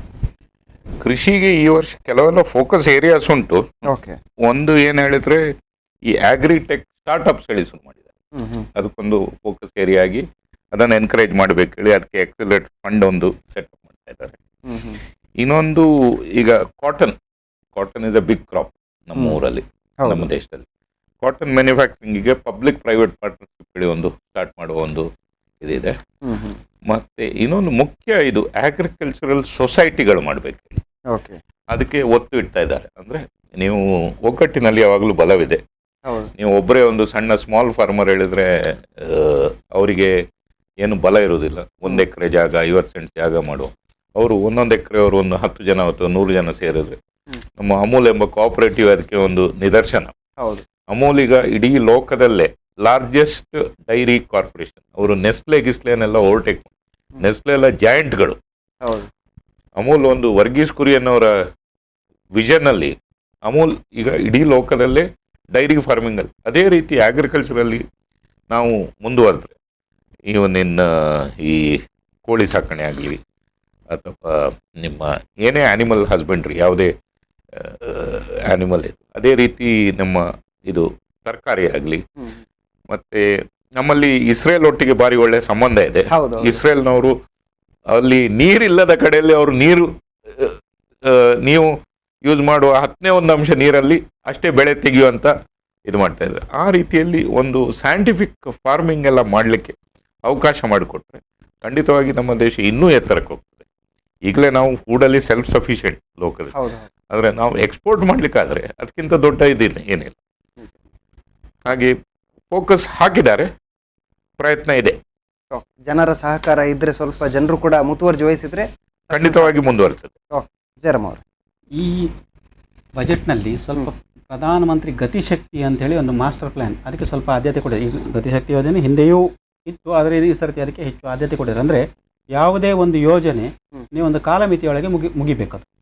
ಈ ಎಲ್ಲ ನೀರಾವರಿ ಯೋಜನೆಗಳು ಕೂಡ ಮುಗಿದ್ರೆ, ಈಗ ಅವರ ಮಾತನ್ನು ನಾನು ಮುಂದುವರಿಸುವುದಾದರೆ ಆಹಾರ ಭದ್ರತೆಗೆ ನಮಗೆ ತೊಂದರೆ. ಈಗಾಗಲೇ ಅವರು ಏನು ಹೇಳಿದ್ದಾರೆ, 2024 ತನಕ ಕೂಡ ಈ ಉಚಿತ ಪಡಿತರ ಬೇರೆ ಬೇರೆ ಯೋಜನೆಗಳಲ್ಲಿ ಅದನ್ನ ಮುಂದುವರಿಸ್ತಾ ಇದ್ದೇವೆ ಅಂತ ಹೇಳಿದ್ದಾರೆ. ಆಹಾರ ಭದ್ರತೆಯನ್ನು ಅವರು ಮುಂದುವರಿಸಿದ್ದಾರೆ. ಸೊ ನಮಗೆ ಈಗ ನೋಡಿ, ಈ ಸಪ್ತ ಸೋದರಿ ರಾಜ್ಯಗಳೇನಿವೆ ಅವುಗಳಲ್ಲಿ ಕೆಲವು ರಾಜ್ಯಗಳು ನಿಮಗೆ ಸಾವಯವ ಕೃಷಿಗೆ ಬಹಳ ಫೇಮಸ್ ಆದಂಥವು. ಅದು ನೇರ ಎಕ್ಸ್ಪೋರ್ಟೇ ಆಗ್ತಾ ಉಂಟು. ನಮ್ಮ ಭಾರತ ದೇಶದಲ್ಲಿ 5 ಸ್ಟಾರ್ 3 ಸ್ಟಾರ್ ಹೋಟೆಲ್ಗಳೇನಿವೆ ಅವುಗಳಿಗೆಲ್ಲ ವಿದೇಶದಿಂದ ಬರುವ ಗಣ್ಯರಿಗೆ ಈ ಸಾವಯವ ಅಂಥೇಳಿ ಅದನ್ನು ಪರಿಚಯಿಸ್ತಾ ಇದ್ದಾರೆ. ಹಾಗಾಗಿ ಆ ಭಾಗದಲ್ಲಿ ಸಂಪೂರ್ಣ ಸಾವಯವ ಕೃಷಿಗೆ ಹೆಚ್ಚಿನ ಉತ್ತೇಜನ ಕೊಡಲಿಕ್ಕೆ ಏನು ಈ ಹಿಂದೆ ಕೂಡ ಉತ್ತೇಜನ ಮುಂದುವರಿಸಿದ್ದಾರೆ, ಅದನ್ನು ಈ ಬಜೆಟ್ನಲ್ಲಿ ಮುಂದುವರಿಸಿದ್ದಾರೆ. ಮತ್ತು ಆ ಭಾಗದಲ್ಲಿ ರಫ್ತು, ಈಗ ನಾವು ನೋಡಿದರೆ ಕಿಸಾನ್ ರೈಲು ಇತ್ಯಾದಿಗಳಿಗೆಲ್ಲ ಒಂದು ಮಟ್ಟಿನ ಒಂದು ಆದ್ಯತೆ ಸಂದಿದೆ ಅದಕ್ಕೆ. ನಾವು ಸ್ವಲ್ಪ ಹಿಂದೆ ಹೋದರೆ ಕೊರೋನಾ ಟೈಮ್ನಲ್ಲಿ ನಿಮಗೆ ನಮ್ಮದು ಫುಡ್ ಕಾರ್ಪೊರೇಷನ್ ಆಫ್ ಇಂಡಿಯಾ ಅಂತಿದೆ. ಅದು ಇದ್ದದ್ರಿಂದ ಅದರ ಗೋಡೌನ್ಗಳಿಂದ ರೈಲ್ವೆಯ ವ್ಯವಸ್ಥೆಯ ಮೂಲಕ ನಮ್ಮ ಇಡೀ ದೇಶದ ಎಲ್ಲ ಕಡೆ ಆಹಾರ ಧಾನ್ಯಗಳು ಸಪ್ಲೈ ಆಗಿದೆ. ಎಲ್ಲಿ ಸಹ ಆಹಾರ ಧಾನ್ಯ, ಕೊರೋನಾದಂಥ ಸಂದರ್ಭಗಳಲ್ಲಿ ಕೂಡ ಆಹಾರ ಧಾನ್ಯದ ಕೊರತೆ ಬರಲಿಲ್ಲ. ಸೊ ಸಂಪರ್ಕದ ಮಹತ್ವ ಇರುವುದು ಅದರಲ್ಲಿ, ಮತ್ತು ಅದನ್ನು ಮೊಬೈಲೈಸ್ ಮಾಡಿದ್ರು ರೈಲ್ವೆಯನ್ನು. ಸೊ ಆ ರೈಲ್ವೆನ ಆ ಸಮಯದಲ್ಲಿ ಕೂಡ ಸರ್ಕಾರ ಕಿಸಾನ್ ರೈಲು ಅಂತೇಳಿ ಮಾಡಿ ಅದನ್ನು ತೀರಾ ಸಣ್ಣ ಹಿಡುವಳಿದಾರನ ಉತ್ಪನ್ನವನ್ನು ಕೂಡ ಒಳ್ಳೆಯ ಉತ್ಪನ್ನವನ್ನು ಮಹಾನಗರಕ್ಕೆ ತಲುಪಿಸಿ ಅಲ್ಲಿಂದ ಆದಾಯ ಅವನಿಗೆ ಸಲ್ಲುವ ಹಾಗೆ ಮಾಡಿದೆ. ಸೊ ಡಿಜಿಟಲಿಂದ ಇಕಾನಮಿಯಿಂದ ಆಗಿರೋ ಪ್ರಯೋಜನ ಅದು. ಅವರು ಹಣ ಫಿಸಿಕಲಿ ತರಲಿಕ್ಕೆ ಅಲ್ಲಿ ಹೋಗಬೇಕಾಗಿಲ್ಲ, ನಿಮಗೆ ಅದು ವರ್ಗಾವಣೆ ಆಗ್ತದೆ. ಸೊ ಆದ್ರಿಂದ ಕೃಷಿ ಮತ್ತು ಟ್ರಾನ್ಸ್ಪೋರ್ಟೇಷನ್ ಒಟ್ಟೊಟ್ಟಿಗೆ ಹೋಗ್ಬೇಕು. ರೈಲ್ವೆಯಲ್ಲಿ ಒಂದು ಮುಖ್ಯ ಇದು ಏನು ಹೇಳಿದರೆ, ಯಾವುದೇ FCI godown, food corporation of India godown, ಅದರ ಪಕ್ಕದಲ್ಲೇ ರೈಲ್ವೆ ಸೈಡಿಂಗ್ ಇದೆ ಯಾವುದೇ ಊರಲ್ಲಿ. ಸಾಧಾರಣ ಮಟ್ಟಿಗೆ ಇಡೀ ಭಾರತ ದೇಶದಲ್ಲಿ ಎಲ್ಲಿ ಯಾವುದೇ ಊರಲ್ಲಿ, ಮಂಗಳೂರಲ್ಲಿ ಇದೆ, ಪ್ರತಿಯೊಂದು ಊರು, ಸಣ್ಣ ಊರುಗಳಲ್ಲಿ 1,000 ಊರುಗಳಲ್ಲಾದ್ರೆ ಇದೆ. ಮತ್ತೊಂದು ಇನ್ನೊಂದು, ಇವರು ಕೃಷಿ ಬಗ್ಗೆ ಹೇಳುವಾಗ ಈ ಕೃಷಿಕರಿಗೆ ಹೋಗುವ ಸಬ್ಸಿಡಿಗಳು, ಕೃಷಿಕರಿಗೆ ಹೋಗುವ ಅದು ಆಲ್ರೆಡಿ ಸ್ಟಾರ್ಟ್ ಮಾಡಿದ್ದಾರೆ. ಈಗ ಸಾಧಾರಣ ಮಟ್ಟಿಗೆ ಇಡೀ ಭಾರತ ದೇಶ ಕವರ್ ಆಗ್ತಾ ಉಂಟು. ಡೈರೆಕ್ಟ್ ಸಬ್ಸಿಡಿ ಅಂದ್ರೆ ಗವರ್ಮೆಂಟ್ ಇಂದ ಮಿಡಲ್ ಮ್ಯಾನ್ ಬರೋದಿಲ್ಲ, DBT ಡೈರೆಕ್ಟ್ಲಿ ಕೃಷಿಕನಿಗೆ ಹೋಗ್ತದೆ. ಮುಂಚೆ ಅದು ಸೆಂಟ್ರಲ್ ಗವರ್ಮೆಂಟ್ ಇಂದ ಸ್ಟೇಟ್ ಗವರ್ಮೆಂಟಿಗೆ ಬರಬೇಕು, ಸ್ಟೇಟ್ ಗವರ್ಮೆಂಟ್ ಇಂದ ಲೋಕಲ್ ಕಾರ್ಪೊರೇಷನ್, ಮುನ್ಸಿಪಾಲಿಟಿ, ಅಲ್ಲಿ ಯಾರೋ ಒಬ್ಬ ಲೋಕಲ್ ಇವನನ್ನು, ಅಲ್ಲಿ ಈ ಲಂಚ ಇದೆಲ್ಲ ಆಗಲಿಕ್ಕೆ ಆಪರ್ಚುನಿಟಿಗಳು ಜಾಸ್ತಿ ಇದೆ. ಈಗ ಆಪರ್ಚುನಿಟಿ ಹೋಗಿದೆ. ಇದು point A to point B, middle man ಇಲ್ಲ ಅದಕ್ಕೆ. ಅದು ಒಂದು ದೊಡ್ಡ ಸ್ಟೆಪ್. ಅದು ಯಾವ ರೀತಿಯಲ್ಲಿ ಹೋಗ್ತಾ ಇದೆ ಗೊತ್ತಿಲ್ಲ ನನಗೆ, ಆದರೆ ಅದು ಎಲ್ಲ ಕೃಷಿಕರು ಅದರ ವಿಚಾರ ಅರಿವು ಇದ್ರೆ ಖಂಡಿತವಾಗಿ ಇದು ದೊಡ್ಡ ಸ್ಟೆಪ್. ಕೃಷಿಕರಿಗೆ ಬಹುತೇಕರಿಗೆ ಎಲ್ಲ ಜನಧನ ಇತ್ಯಾದಿಯಲ್ಲಿ ಅಕೌಂಟ್ ಮಾಡಿರೋದ್ರಿಂದ ಅದು ನೇರ ವರ್ಗಾವಣೆ ಆಗ್ತಾ ಉಂಟು. ಡೈರೆಕ್ಟ್ ಬೆನಿಫಿಟ್ ಟ್ರಾನ್ಸ್ಫರ್ ಅಂತ ಹೇಳಿ ಎಲ್ಲ ನೇರ ವರ್ಗಾವಣೆ ಆಗ್ತಾ ಉಂಟು. ಆ ಬಗ್ಗೆ ಇವತ್ತಿನ ತನಕ ದೂರುಗಳಿಲ್ಲ. ಆ ರಾಜ್ಯ ಸರ್ಕಾರಗಳು ಈ ಹಿಂದೆ ಕಲ್ಕತ್ತಾದಲ್ಲಿ ಕೊಡಲಿಲ್ಲ ಇತ್ಯಾದಿ ಎಲ್ಲ ಇತ್ತು. ಆದರೆ ಇವತ್ತು ಆ ಪರಿಸ್ಥಿತಿಯನ್ನು ತಂತ್ರಜ್ಞಾನ ನಿವಾರಣೆ ಮಾಡಿದೆ. ಈ ಬಜೆಟ್ನಲ್ಲಿ ಅವರು ಆರ್ಟಿಫಿಷಿಯಲ್ ಇಂಟೆಲಿಜೆನ್ಸ್ಗೆ ಹೆಚ್ಚು ಒತ್ತು ಕೊಟ್ಟಿದ್ದಾರೆ. ಆರ್ಟಿಫಿಷಿಯಲ್ ಇಂಟೆಲಿಜೆನ್ಸ್ಗೆ ಸ್ವಲ್ಪ ಹೆಚ್ಚು ಒತ್ತು ಸಿಕ್ಕಿದೆ ತಂತ್ರಜ್ಞಾನ ಅಭಿವೃದ್ಧಿಗೆ ಸಂಬಂಧಪಟ್ಟ ಹಾಗೆ. ನಿಮ್ಮ ಇದು ಪೇಮೆಂಟ್ ಸುಮಾರು 1,26 ಕೋಟಿ ಇದು ಲಾಸ್ಟ್ ಇಯರ್ ಡಿಜಿಟಲ್ ಪೇಮೆಂಟ್ ಇಂದ. ಮತ್ತೆ ನಿಮ್ಗೊಂದು ಆಶ್ಚರ್ಯ ಆಗಿರ್ಬೋದು, ಈ ಡಿಜಿಟಲ್ ಪೇಮೆಂಟ್ ಅಲ್ಲಿ ನಮ್ಮ ದೇಶದಲ್ಲಿ ಆಗುವಂತ ಡಿಜಿಟಲ್ ಪೇಮೆಂಟ್ ಯಾವ ದೇಶದಲ್ಲೂ ಆಗುದಿಲ್ಲ. Number of transaction, digital transaction ನಾವೀಗ ಮೊದಲನೇ ಸ್ಥಾನದಲ್ಲಿದ್ದೇವೆ ನಾವೀಗ. ಅದರಿಂದಾಗಿ ಈಗ ಈವನ್ ಒಂದು ಅಂಗಡಿಗೆ ಹೋಗಿ ಮಕ್ಕಳು ಒಂದು ಮೊಬೈಲ್ ಇಟ್ಕೊಂಡು ಒಂದು 20 ರೂಪಾಯಿದು ಚಾಕ್ಲೇಟ್ ತಗೊಂಡ್ರು ಸ್ಕ್ಯಾನ್ ಮಾಡಿ ಪೇಮೆಂಟ್ ಮಾಡ್ತಾರೆ. ಬಿಕಾಸ್ ಆಫ್ ದಿ ಯೂನಿಫೈಡ್ ಇದು ಪ್ಲಾಟ್ಫಾರ್ಮ್. ಈಗ ಯೂನಿಫೈಡ್ ಪೇಮೆಂಟ್ ಪ್ಲಾಟ್ಫಾರ್ಮ್ ಇರೋದ್ರಿಂದ ಇದು ಭಾರಿ ಒಳ್ಳೆಯದರಲ್ಲಿ ಸ್ಮೂತ್ ಆಗಿ ಸಾಗ್ತಾ ಇದೆ. ಸೊ ಇನ್ನು ನಿಮ್ಮ ಕ್ಯಾಶ್ ವಿಲೇವರಿಗೆ ತುಂಬ ಕಮ್ಮಿ ಆದ್ಯತೆ ಪಡ್ತದೆ. ಇನ್ನು ಮುಂದೆ ಎಲ್ಲವೂ ಇಲೆಕ್ಟ್ರಾನಿಕಲಿ ಟ್ರಾನ್ಸ್ಫರ್ ಆಗುತ್ತೆ. ಅದರಲ್ಲಿ ತುಂಬ ಬೆನಿಫಿಟ್ ಇದೆ. ಓಕೆ, ಈ ಡಿಜಿಟಲ್ ವೇಗದಲ್ಲಿ ಭಾರತ ಒಂದು ಒಳ್ಳೆಯ ಸಾಧನೆ ಹೆಜ್ಜೆಗಳನ್ನು ಇಟ್ಟಿದೆ ಅಂತ ಹೇಳ್ಬೋದಾ ಅಂತ? ಅವರು ಹೇಳಿದ್ದನ್ನು ನಾನು ಹೇಳಿದ್ದು ನನಗೆ ಮರ್ತೋಯ್ತು. Artificial intelligence is the next big boom. ಈಗ IT ಹೇಳಿತ್ತು ಮುಂಚೆ, ಇನ್ಫಾರ್ಮೇಶನ್ ಟೆಕ್ನಾಲಜಿ ಒಂದು ದೊಡ್ಡ ಒಂದು ನಮ್ಮ ಭಾರತ ದೇಶಕ್ಕೆ ತುಂಬಾ ಇಂಪೆಟಸ್ ಸಿಕ್ಕಿದ್ದು ಇನ್ಫಾರ್ಮೇಶನ್ ಟೆಕ್ನಾಲಜಿ. ಅದರಲ್ಲಿ ನಾನು ಯಾವ ಸರ್ಕಾರ ಹೇಳೋದಿಲ್ಲ, ಆದರೆ ಇನ್ಫಾರ್ಮೇಶನ್ ಟೆಕ್ನಾಲಜಿಯಲ್ಲಿ ಆಂಟ್ರಪ್ರಿನರ್ಸ್ಗಳು ಮಾಡಿದ್ದ ಕೆಲಸ ತುಂಬ. ಆದರೆ ಅದಕ್ಕೆ ಒತ್ತು ಕೊಟ್ಟಿದ್ದಾರೆ. ಈಗ ಬೆಂಗಳೂರಲ್ಲಿ, ಹೈದರಾಬಾದಲ್ಲಿ, ಚೆನ್ನೈಯಲ್ಲಿ ಇಲ್ಲಿ ಎಲ್ಲ ಸ್ವಲ್ಪ ಒತ್ತು ಇಂಪೆಟಸ್ ಜಾಸ್ತಿ ಇರೋದ್ರಿಂದ ಈ ಊರುಗಳಲ್ಲಿ silicon city of the world ಇದ್ದದ್ದು ಸಿಲಿಕಾನ್ ಸಿಟಿ ಆಫ್ ಇಂಡಿಯಾ ಹೇಳಿ ಆಯಿತು ಬೆಂಗಳೂರು. ಹಾಗೆ ಈಗ artificial intelligence is the next big learning step. ಈ ಆರ್ಟಿಫಿಷಿಯಲ್ ಇಂಟೆಲಿಜೆನ್ಸ್ ಅಲ್ಲಿ ನಾವು ಭಾರತ ಈಗಲೇ ನಾವು 3rd or 4th ಇದ್ದೇವೆ. ಹಿಂದಿ ಟೆಕ್ನಾಲಜಿಯನ್ನು ನಾವು ಬಳಸುವುದರಲ್ಲೇ ಆಗಲಿ, ಅದರ ವಿಚಾರ ರಿಸರ್ಚಲ್ಲೇ ಆಗಲಿ. ಸೊ ಆರ್ಟಿಫಿಷಿಯಲ್ ಇಂಟೆಲಿಜೆನ್ಸ್ಗೆ ತುಂಬ ಫೋಕಸ್ ಕೊಟ್ಟರೆ ಖಂಡಿತವಾಗಿಯೂ ನಾವು ನೆಕ್ಸ್ಟ್ ವಿಷನ್ ಸ್ಟೇಟ್ಮೆಂಟ್ ಏನು ಹೇಳಿದ್ರೆ ಆರ್ಟಿಫಿಷಿಯಲ್ ಇಂಟೆಲಿಜೆನ್ಸ್ ಅಲ್ಲಿ ನಾವು ಮುಂದುವರಿಬೇಕು. ಅದಕ್ಕೆ ನಮ್ಮ ಇಂಡಿಯಾದಲ್ಲಿ ತುಂಬ ಒತ್ತು ಇದೆ. ಈಗ ಅದು ಆಗ್ತಾ ಇದೆ. ಅದು ಆದರೆ ನಮ್ಮ ಇಂಡಿಯಾದು ನೆಕ್ಸ್ಟ್ ಗ್ರೋತ್ ಸ್ಟೆಪ್ ತುಂಬ ಸುಲಭ ಆಗ್ತದೆ. ಅದೇ ರೀತಿ ಇನ್ನೊಂದು ವಿಚಾರ ಹೇಳಿದ್ರೆ ರಿನ್ಯೂವೇಬಲ್ ಎನರ್ಜಿ, ಅದಕ್ಕೆ ಪುನಃ ಈ ಸರ್ತಿ ಒತ್ತು ತುಂಬ ಕೊಟ್ಟಿದ್ದಾರೆ, ಮರುಬಳಕೆ ಮಾಡುವಂತ. ಹೌದು, ಅದರಲ್ಲಿ ನಿಮಗೆ ರಿನ್ಯೂವೇಬಲ್ ಎನರ್ಜಿಯಲ್ಲಿ ವಿಂಡ್ ಇರ್ಬೋದು, ಈ ನಿಮ್ಮ ವಿಂಡ್ ಫಾರ್ಮ್ಸ್ ಇರ್ಬೋದು, ಸೋಲಾರ್ ಇರ್ಬೋದು, ಅಥವಾ ಈ ಇಂಧನದ ಬದಲು ಹೈಡ್ರೋಜನ್ ಆಗಲಿ ಅಥವಾ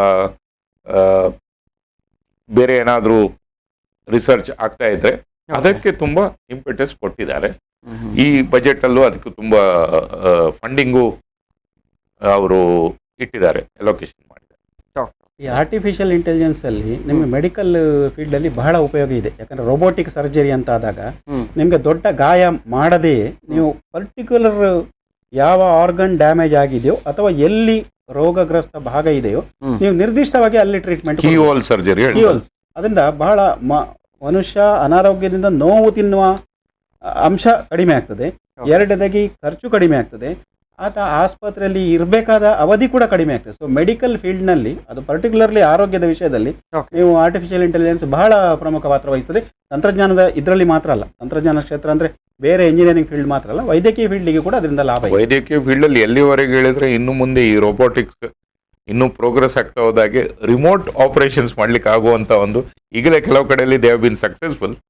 ಈಗ ನಾವು ಬೊಂಬಾಯಲ್ಲಿ ಕೂತು ಮಂಗಳೂರಲ್ಲಿ ಒಬ್ರು ಡಾಕ್ಟರ್ನ ನೇತೃತ್ವದಲ್ಲಿ ಬೊಂಬೈದು ಡಾಕ್ಟರ್ ಇಲ್ಲಿ ಆಪರೇಷನ್ ಮಾಡ್ತಾರೆ ರೋಬೋಟಿಕ್ಸ್ ಅಲ್ಲಿ. ಆ ರೋಬೋಟಿಕ್ ಆರ್ಮ್ ಅನ್ನು ಅವರು ಕಂಟ್ರೋಲ್ ಮಾಡಿ ಸ್ಪೆಸಿಫಿಕಲಿ ಅವರು ಇದು, this is all because of the digital revolution. Okay, ಇನ್ನು ಕರಕುಶಲ ಏನು ಆ ಒಂದು ವೃತ್ತಿಯನ್ನು ನಿರ್ವಹಣೆ ಮಾಡುವಂಥದ್ದು ಇರ್ಬೋದು, ಅಥವಾ ಆ ಒಂದು ವರ್ಗ ಇದೆ, ಸೊ ಅದನ್ನೇ ನಂಬ್ಕೊಂಡಂಥದ್ದು ಸ್ಕಿಲ್ ಡೆವಲಪ್. ಹೌದು, ಅದಕ್ಕೆ ಒಂದು ಬಹಳ ಪ್ರೋತ್ಸಾಹವನ್ನ ನೀಡಲಾಗಿದೆ ಅನ್ನುವಂಥ, ಅದಕ್ಕೆ ಮಹತ್ವವನ್ನು ನೀಡಿದ್ದಾರೆ ಅನ್ನುವಂಥ ಬಂದಿದೆ. ಸೊ ಹಾಗಾಗಿ ಇದು ಯಾವ ರೀತಿ ಇಂಪ್ಯಾಕ್ಟ್ ಅನ್ನು ಕೊಡಬಹುದು ಈ ಬಾರಿ? ನಾನು ನಿಮ್ಗೊಂದು ಸಣ್ಣ ಉದಾಹರಣೆ ಹೇಳ್ತೇನೆ. ನಿಮ್ಮ ಈ ದೊಡ್ಡ ರಿಟೇಲರ್ ಒಬ್ಬರಿದ್ದಾರೆ, ಐಕ್ಯ ಹೇಳಿ. ಐಕಿಯಾ ಕಂಪನಿಗಳು ಅವರು ನಿಮ್ಮ ಈ ಫರ್ನಿಚರ್, ಅವರದ್ದು ಮೇನ್ ಫೋಕಸ್ ಇರೋದು ಫರ್ನಿಚರ್ ಅಥವಾ ಗೃಹೋಪಯೋಗಿ ಸಾಮಾನುಗಳು. ಅವರು ಯಾವುದೇ ದೇಶಕ್ಕೆ ಹೋದರೆ ಆ ದೇಶದಲ್ಲಿರುವ ಆರ್ಟಿಸನ್ಸ್ಗಳು ಅವರು ಎಲ್ಲ ಕಡೆ ಇಡೀ ದೇಶ ಸುತ್ತುತ್ತಾರೆ, ಎಲ್ಲೆಲ್ಲಿ ಏನೇನು ಆಗ್ತದೆ ಹೇಳಿ ನೋಡ್ತಾರೆ. ಅದನ್ನು ಪ್ರಾಡಕ್ಟ್ ಅನ್ನು ಯಾವ ರೀತಿಯಲ್ಲಿ ಅವರು ಅವರ ಲಾಭಕ್ಕೋಸ್ಕರ ಮಾಡೋದು, ಆದರೆ ಆ ಪ್ರಾಡಕ್ಟ್ ಎಲ್ಲಿ ಮ್ಯಾನುಫ್ಯಾಕ್ಚರ್ ಮಾಡ್ಬೋದು, ಅದನ್ನು ಚೀಪಲ್ಲಿ ಹೇಗೆ, ಅವರು ಅದಕ್ಕೆ ಯಾವ ರೀತಿಯ ಕುಶಲ ಕಾರ್ಮಿಕರು ಬೇಕು ಅವರಿಗೆ ಟ್ರೈನಿಂಗು ಕೊಟ್ಟು ಅದನ್ನು ಮಾಡ್ತಾರೆ. ಅದು ಈ ಆರ್ಟಿಸನ್ಸ್ ನಮ್ಮ ಭಾರತ ದೇಶದಲ್ಲಿ ಆರ್ಟಿಸನ್ಸ್ಗೆ ಕಮ್ಮಿಯೇ ಇಲ್ಲ. ನಮ್ಮಲ್ಲಿ ಕುಶಲಕರ್ಮ ಗೊತ್ತಿರೋರು ಆಚಾರ್ಯಗಳು ಇರ್ಬೋದು, ಅಥವಾ ಈ ನಮ್ಮ ಇಲ್ಲಿ ಇದು ನಿಮ್ಮ ಯಾವ ಜಾತಿ ಹೇಳ್ತಾರೆ ಅವರು, ವಿಶ್ವಕರ್ಮ ಜಾತಿ. ವಿಶ್ವಕರ್ಮ ಎಂಬುದೇ ಒಂದು ಅಂದ್ರೆ people who are engaged in work skill. ಇವರನ್ನು ನೆನಪಿಸ್ಕೊಳ್ಳಿಲ್ಲ ನಾವು ಮುಂಚೆ. ಈಗ ಲಾಸ್ಟ್ ಒಂದು 10 ವರ್ಷದಲ್ಲಿ ಅವರ ಮೇಲೆ ಫೋಕಸ್ ಬಂದಿದೆ. ಈಗ ಮೈಸೂರು ಆಚೆ ಹೋದ್ರೆ ಈ ಗೊಂಬೆ ಮಾಡ್ತಾರೆ, ಅದು ಮಾಡುದು ಅದೊಂದು ಸ್ಪೆಸಿಫಿಕ್ ಏರಿಯಾಗೆ ಇದಾಗಿರುವಂಥದ್ದು. ಅದೇ ರೀತಿ ಅಕ್ರಾಸ್ ದಿ ಕಂಟ್ರಿ ನಮ್ಮಲ್ಲಿ ಆರ್ಟಿಸನ್ಸ್ಗೆ ಏನು ಕಮ್ಮಿ ಇಲ್ಲ, ಆದರೆ ಅವರಿಗೆ ಸಿಕ್ಕುವ ವೇತನ ಅಥವಾ ಅವರಿಗೆ ಸಿಕ್ಕುವ ಎಕ್ಸ್ಪೋಜರ್ ತುಂಬಾ ಕಮ್ಮಿ ಇತ್ತು. ಒಂದು ಕರೆ ಇದೆ ಸರ್. ಹಲೋ ಹಲೋ, ನಮಸ್ತೆ, ತಮ್ಮ ಹೆಸರು ಎಲ್ಲ ಕರೆ ಮಾಡ್ತಾ ಇದ್ದೀರಾ? ಹಾ,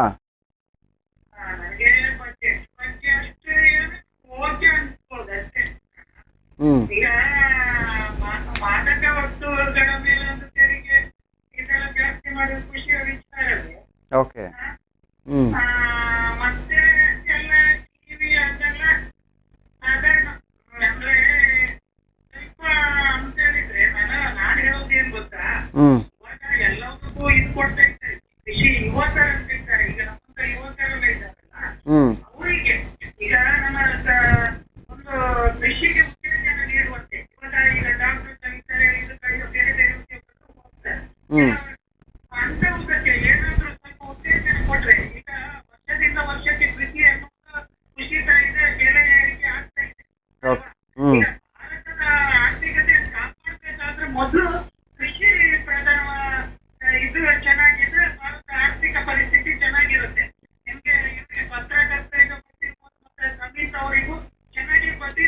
ಓಕೆ.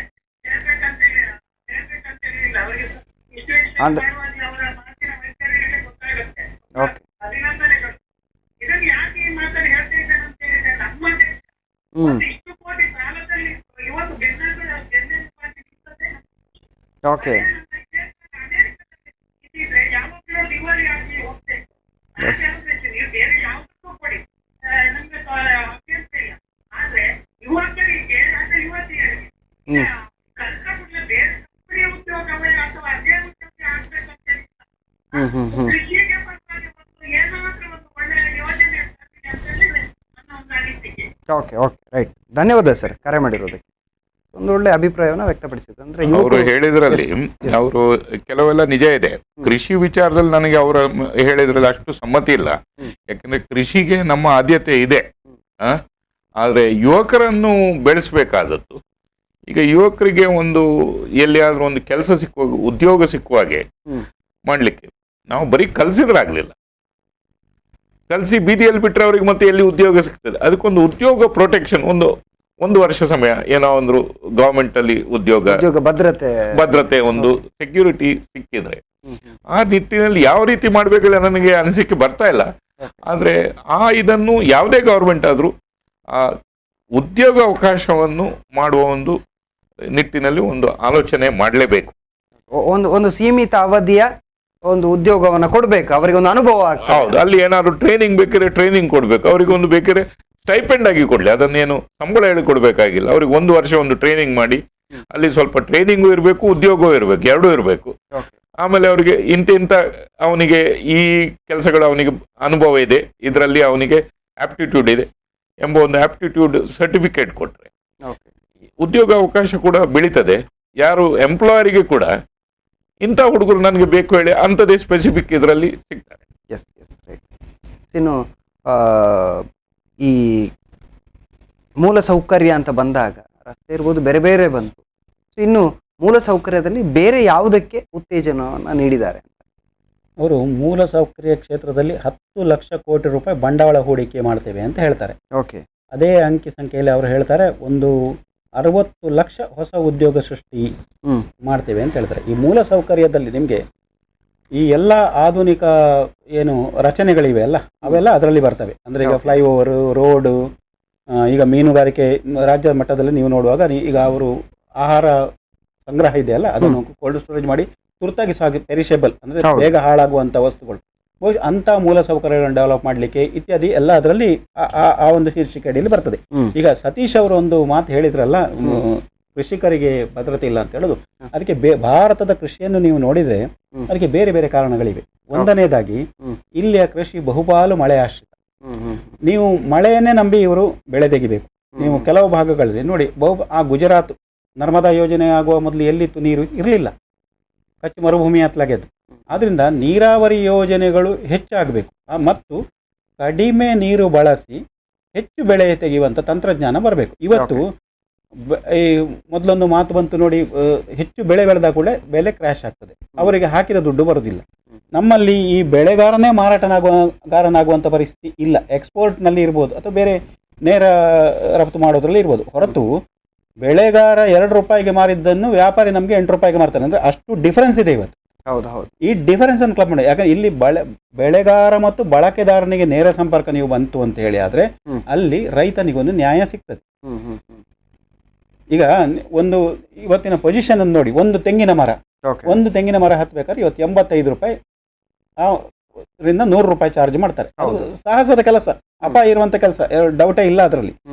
ಆದರೆ ಆ ಬೊಂಡ ತೆಗೆದು ಅಥವಾ ತೆಂಗಿನಕಾಯಿ ತೆಗೆದು ಅಂಗಡಿಗೆ ಹಾಕಿದ್ರೆ ಅಷ್ಟು 1 ವರ್ಷವೋ ಎಷ್ಟೋ ಕಾಲಾವಧಿಗೆ ನೀರು ಹಾಕಿ ಅದನ್ನು ಪೋಷಣೆ ಮಾಡಿ ಆ ಭೂಮಿಗೆ ಇರುವ ಮೌಲ್ಯವನ್ನು ಒಂದು ಪರಿಗಣನೆಗೆ ತಗೊಂಡ್ರೆ ರೈತನಿಗೆ ಸಿಕ್ಕುದೇನು? ಏನೂ ಇಲ್ಲ, ಸಣ್ಣ ಅಮೌಂಟ್. ಅಲ್ಲಿ ಕೂಲಿ ಮಾಡಿದರೆ ಹೆಚ್ಚು ಆದಾಯ ಇದೆ, ರೈತನಾಗಿದ್ದರೆ ಆದಾಯ ಕಮ್ಮಿ ಇದೆ.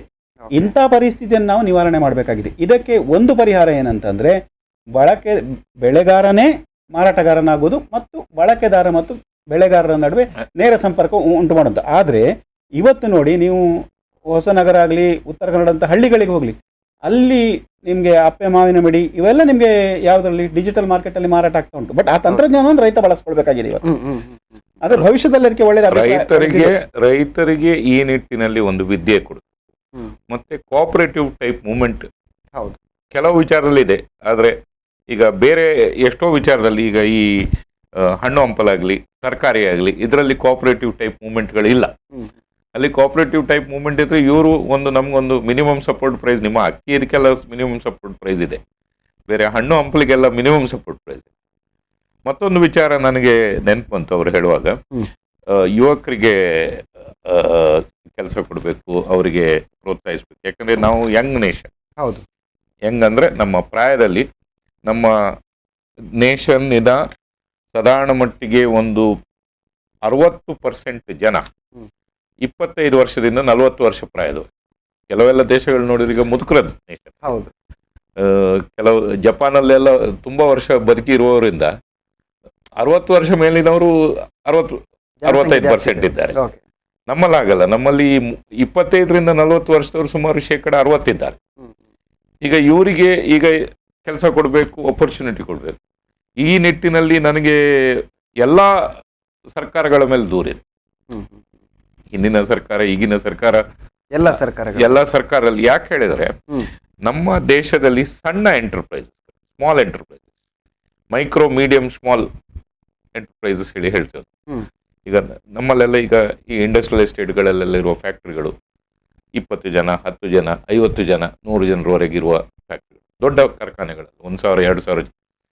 ಈ ಕಾರ್ಖಾನೆಗಳಿಗೆ ಫೋಕಸ್ ನಮ್ಮಲ್ಲಿ ಬರ್ತಾ ಇಲ್ಲ. ದೊಡ್ಡ ಕಾರ್ಖಾನೆಗಳಿಗೆ ಅವರಿಗೆ ಜಮೀನು ಕೊಡ್ತಾರೆ,